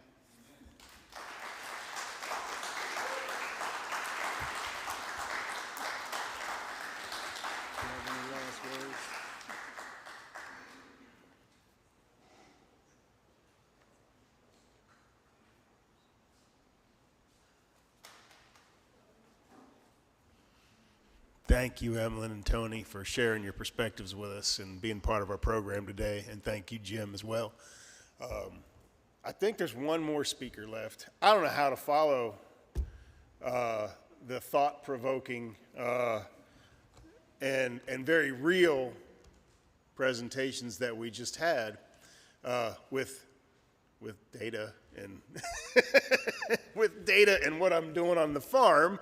But I guess I'll talk a little bit about what my program is about here at Kentucky State. I am privileged enough to have been here for 6 years, educating as an assistant professor, focus on organic agriculture. I'm teaching research and extension, and so I think of myself as an educator. But days like today, sometimes your job is to listen and be educated as well, and I try to do a lot of that here as faculty at an 1890 land-grant institution, where sometimes we have to feel uncomfortable and have hard thoughts to think about how to grow and be better. And so we're trying to do a little bit of that in the work I'm doing here. I'm trained as a soil scientist. I'm not a social scientist, and I'm trying to do some of that social science as well, because that's part of our job at an 1890 land grant. I'm going to tell you a little bit about what we're doing, and then if we have time, I don't know if it's the wise thing to do yet with the weather. We were supposed to go over to the high tunnels this afternoon. I don't even know if we can get over there anymore, so if someone can, it might be too muddy, and it might be the roads might be washed out. So I'll tell you a little bit about what we do, and then we'll make a judgment call here at the end on whether to go to the high tunnels. How do I get to the next slide? We still have our clicker up here?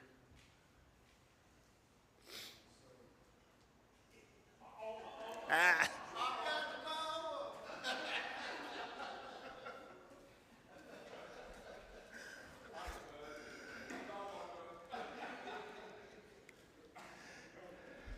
I have the privilege, like I said, to have been here almost 7 years. It'll be 7 years this July.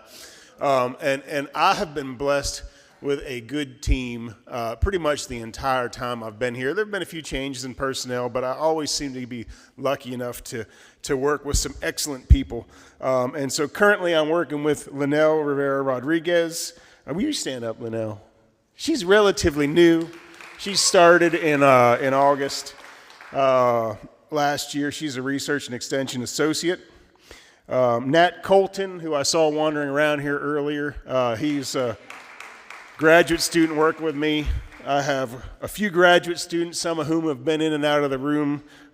Michael Adeniji, Manoj Paudel, Prashant Bhatt, and Allison Whitted. And so I'm lucky enough to be able to work with an excellent group of folks, and that's just a continuation of just good fortune over the last 7 years of being here. So, we're at the Organic Third Thursday, and I'm at the end of the day. I tend to be long-winded, and so I'll try to keep that to a minimum. We have 14 acres on the farm here that are certified organic. We go through the whole process. KDA, full disclosure, is our certifier. And so they come over and inspect us once a year. We follow all the rules, complete all the paperwork. The only thing we don't do is sell. We farm for data so that we can collect that data. You know, we don't sell produce, we don't sell our corn, we don't sell our soybean, anything like that. We just collect the data and then share that with you all, the stakeholders, when we get good information that we think is worth sharing with you, and hopefully will help you out. So the area in green was certified organic before I got here. My predecessor, Mike Bomford, and Tony Silvernail worked to get that certified organic. And then after I came on, we got a couple other areas. The areas that are in yellow there, they're now certified organic. We transitioned them through the transition process, 3 years of transition to become organic. I think in total, between the farm and the high tunnel complex, we have about 16 acres that are certified organic. I focus, like I said, I'm a soil scientist, and I focus a lot of my work on soil health.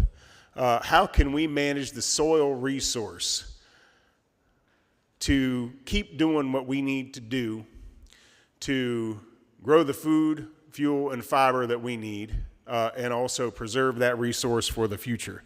And, you know, obviously, in the role of the organic faculty member here, I'm doing a lot of that within the context of certified organic systems. And so some of the things that we've investigated over the years and are still investigating are integrated crop livestock systems, trying to figure out how to balance that cropping cycle out with animals on the land to rebuild the soil after we intensively farm it with tillage and crop production. We're looking at organic no-till systems. We're not actively looking at this right now, but this is one area that within this coming year and going forward, we are going to start integrating some research on organic no-till systems. You know, conventional no-till, glyphosate works in New Hampshire the same way it works in Kentucky, and the same way it works in California or Puerto Rico or Jamaica, right? The herbicides work the same way everywhere you go. But if you're trying to do this organically without herbicides, you need to think about what the ecosystem is like. And so that's been one of the challenges in developing no-till systems in organic agriculture that really work to meet our needs and build the soil and keep the pests and weeds at bay, right? And so every ecosystem is different. So we're going to try and figure out some of the things that might work here in Kentucky.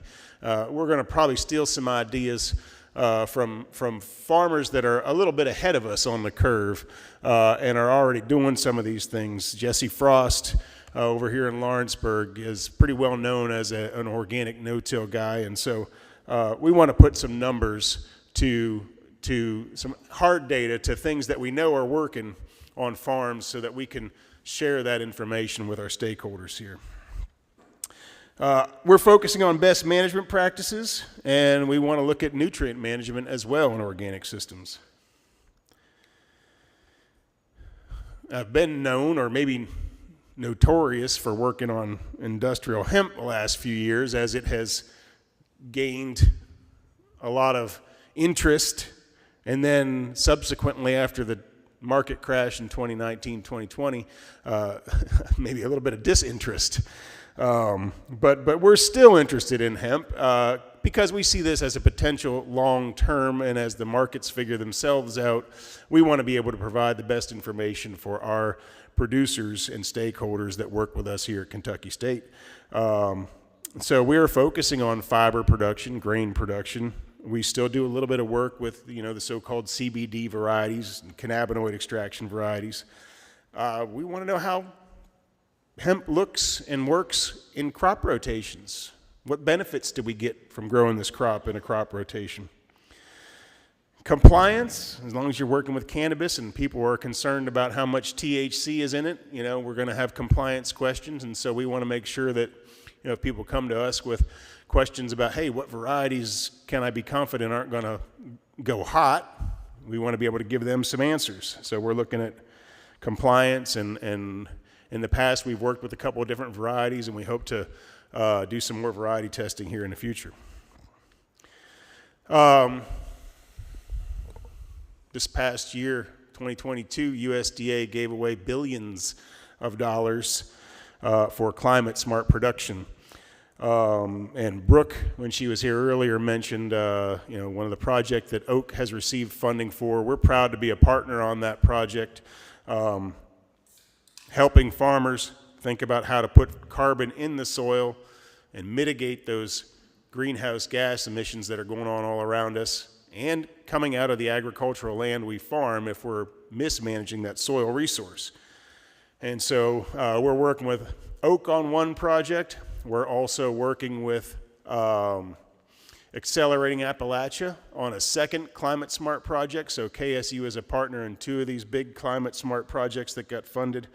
And we are also working with other 1890 land-grant universities on how to bring information on climate change to minority and underrepresented stakeholders and help them adopt practices that will help mitigate climate change. And in fact, this weekend, we get done here today, and I've got some other business here at KSU, and Sunday I turn around and go to Atlanta for a meeting on this multi-state 1890 climate change initiative, where all 1890, I gotta be careful, 19 universities that are 1890 land-grant universities are getting together in Atlanta to talk about this big issue that I misspelled, right? There's no H in climate. All right. Let me go back there. I mentioned we're going to work on some organic no-till. That is our crimper roller in the picture there on the bottom. We're really excited to start putting that to use. It's a relatively new piece of equipment. We got it 2 years ago, and so we really want to start using that in some organic no-till systems. One of the things that I think is most relevant that we're working on is bringing information about organic agriculture to minority and underrepresented farmers. I'm the 50-year-old white dude that runs the organic ag program in an 1890 land-grant historically black college university. And the organic sector in general is a very monolithic demographic in terms of inclusion right now. And so we really want to, here at Kentucky State 1890 Land Grant, bring information on organic agriculture to our stakeholders here at Kentucky State. That means bringing basic information. What is organic? Important information like George Washington Carver is one of the founders of organic. And then figure out, within the context of knowing that black farmers are losing their land faster than other groups of farmers, and corporations are coming in, as Tony alluded to, and buying out that land, how can we help our stakeholders keep that land? And organic might be one of those opportunities. You go to the grocery store, how much is a gallon of organic milk these days? It's gone up from when I was asking this question a year and a half ago, right? I go to Good Foods Co-op now, which Jim helped found, and it's $8 a gallon for a gallon of organic milk at Good Foods Co-op. 2 years ago, I was saying, man, it was $6 a gallon, really expensive. Now it's $8 a gallon. Trader Joe's still has it for $6, I don't know. But I have 2 kids that like to drink a lot of organic milk. And so, I feel that. And that's the consumer side. But on the farmer side, organic products sell for higher prices. And so if we can help our stakeholders at KSU, minority and underrepresented farmers, earn more of a living, and organic is a pathway to that, then we should be doing that. And so as part of what we're doing in my research group, we've gotten a specialty crops block grant specifically for the purpose of identifying barriers that underrepresented and minority stakeholders face when they try to get into organic agriculture. And then we want to help them overcome those barriers. So we're going to do a survey. I've got a graduate student now. She's going to be putting together a focus group. Tony and Jim, you guys might expect to get a call from Allison Whitted. Don't hang up on her if she calls, because she's going to want some information and maybe organize a focus group with y'all. And, so what are the barriers? How do we overcome these barriers? How do we help our stakeholders get involved in organic more than they currently are? The other area we need to address in organic as far as diversity goes, and I'm talking human diversity there, is on the inspection side. There are not very many black or minority inspectors, and so part of this specialty crop blocks grant that we got is designed to help bring those stakeholders in and offer them potential scholarships to become trained as organic inspectors. One of the things that I hear in conversations with black farmers is that sometimes there's a little bit of trust of the government. And if you're sending a USDA, certified organic representative out there of a certification program, that's a government person. If we have more government people that look like the farmers we're trying to reach, that might be a way to overcome some of the barriers, right? So there are scholarships that are potentially available for training as an inspector. IOIA, International Organic Inspectors Association, is working with us on this project, and they will do the trainings. They are offering a $2,500 training, and these scholarships will allow some of our stakeholders to get that training to become inspectors and certification reviewers in the organic sector. So that's a little overview of what we do. I talked a little bit about integrated crop livestock. We're kind of running towards the end of the day, so the idea here, as I said again, is we know we're doing intensive cropping.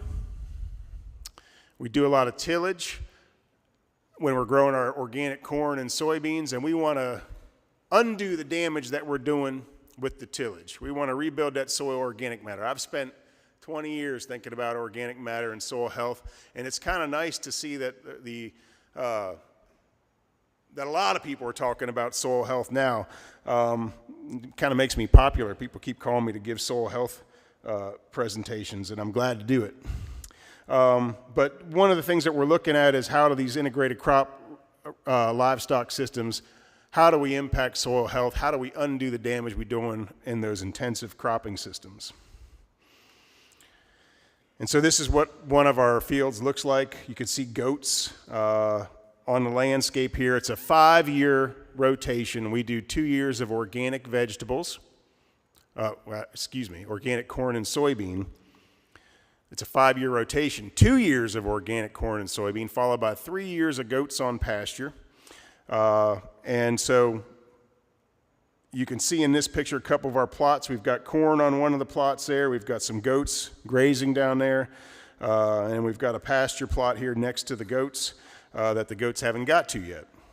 The idea is, the goats are going to be on there pooping and peeing, right? And the pasture is undisturbed, and so that soil is going to be rejuvenated during that process.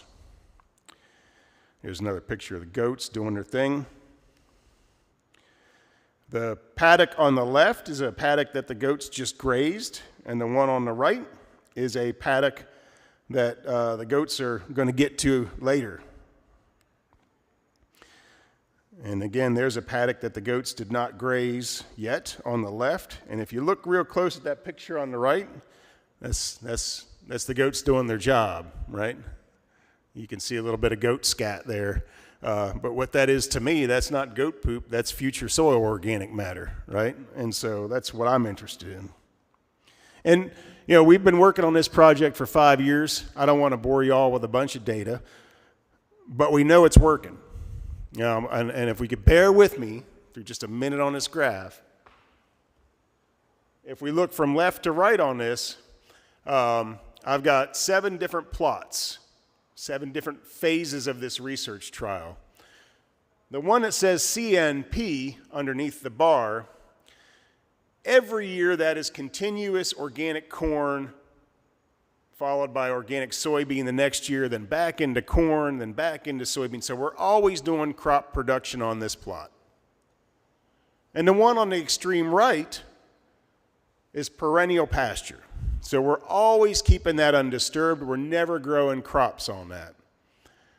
And the 5 in the middle are the different phases of this 5-year rotation that I described. So you got corn, and you got soybean the next year, and then you've got goats on pasture for 1, 2, 3 years.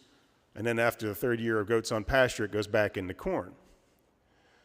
So if you look on the far left, that bar that says CNP under it, this is a measure of soil organic matter that we conduct in the lab. It's called permanganate oxidizable carbon. It tries to estimate the type of carbon that microorganisms feed on.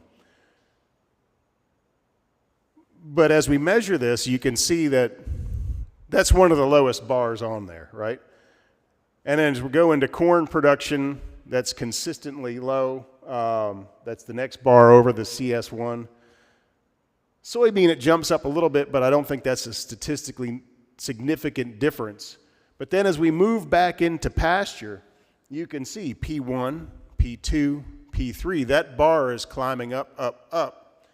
And this is, again, after a complete 5 years of this rotation. We finished our 5th year of it last year, and so this is data that is 5 years worth of data that we put together last year.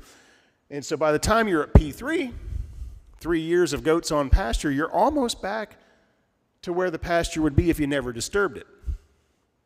So that tells me this system is working. We're able to farm for 2 years intensively for crops and then regenerate that soil over time the following 3 years with goats on pasture, animals on pasture. This is basically telling you the same story. I've got my bottom axis there is reversed, so the perennial pasture is on the extreme left on this one, and the continuously crop treatment is on the extreme right. And I borrowed this quickly from my graduate student, Manoj Paudel, so that I could put it in this study. Normally I'd flip this around and make the graph consistent, but you can see that as we go through the pasture years, it's kind of a little bit janky because P1 is actually over there on the far right, P1, P2, P3. We get more soil structure regenerating. Soil structure, we measure it as soil aggregates, and that's the way that the sand, silt, and clay are all held together. But that soil structure dictates how air is held in the soil, how water moves through the soil, how roots penetrate the soil. And so as we run these goats through the landscape and they poop and pee and make future organic matter, we can see that our soil structure is improving compared to the 2 cropped plots that we see here on the right, CS1 and CS2, and where we're always growing crops and never having goats on it. That's our lowest amount of water-stable soil aggregates, which again is a measure of soil structure. So basically, we know we're damaging the soil in that continuous cropping system, and if we add the goats on the landscape again, we're undoing that damage. I'm going to skim over this. Y'all have probably seen some of the hemp stuff that I've done. Basically, the point of this graph is that if you're growing CBD hemp and you get up around 8% CBD, you better check your hemp because you might be up over the 0.3% THC threshold and be non-compliant. But I just wanted to present a little bit of the work that we've done with hemp. And I mentioned these Climate Smart Commodities project. Again, our partners on that is Accelerating Appalachia and the Organic Association of Kentucky. NCAT, Mike and Andy were here earlier. NCAT is also a partner in these Climate Smart Commodities projects, at least the one with Accelerating Appalachia. And, you know, again, the story there is that we're trying to help farmers adopt practices to put carbon in the soil. These are programs that incentivize farmers, and so there is a little bit of a cash payout to the farmers for adopting these practices.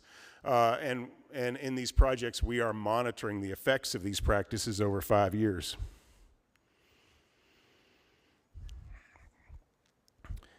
And I mentioned our efforts to bring more KSU stakeholders into organic, particularly minority and underrepresented farmers, and our partners on that are Kentucky Department of Ag, Oak, and the International Organic Inspectors Association. So that's what we're doing in the organic extension and research program here at Kentucky State. We get a lot done with a little bit, and we're always busy. Days like today are very fun to get to see all you here, so I appreciate you all coming out.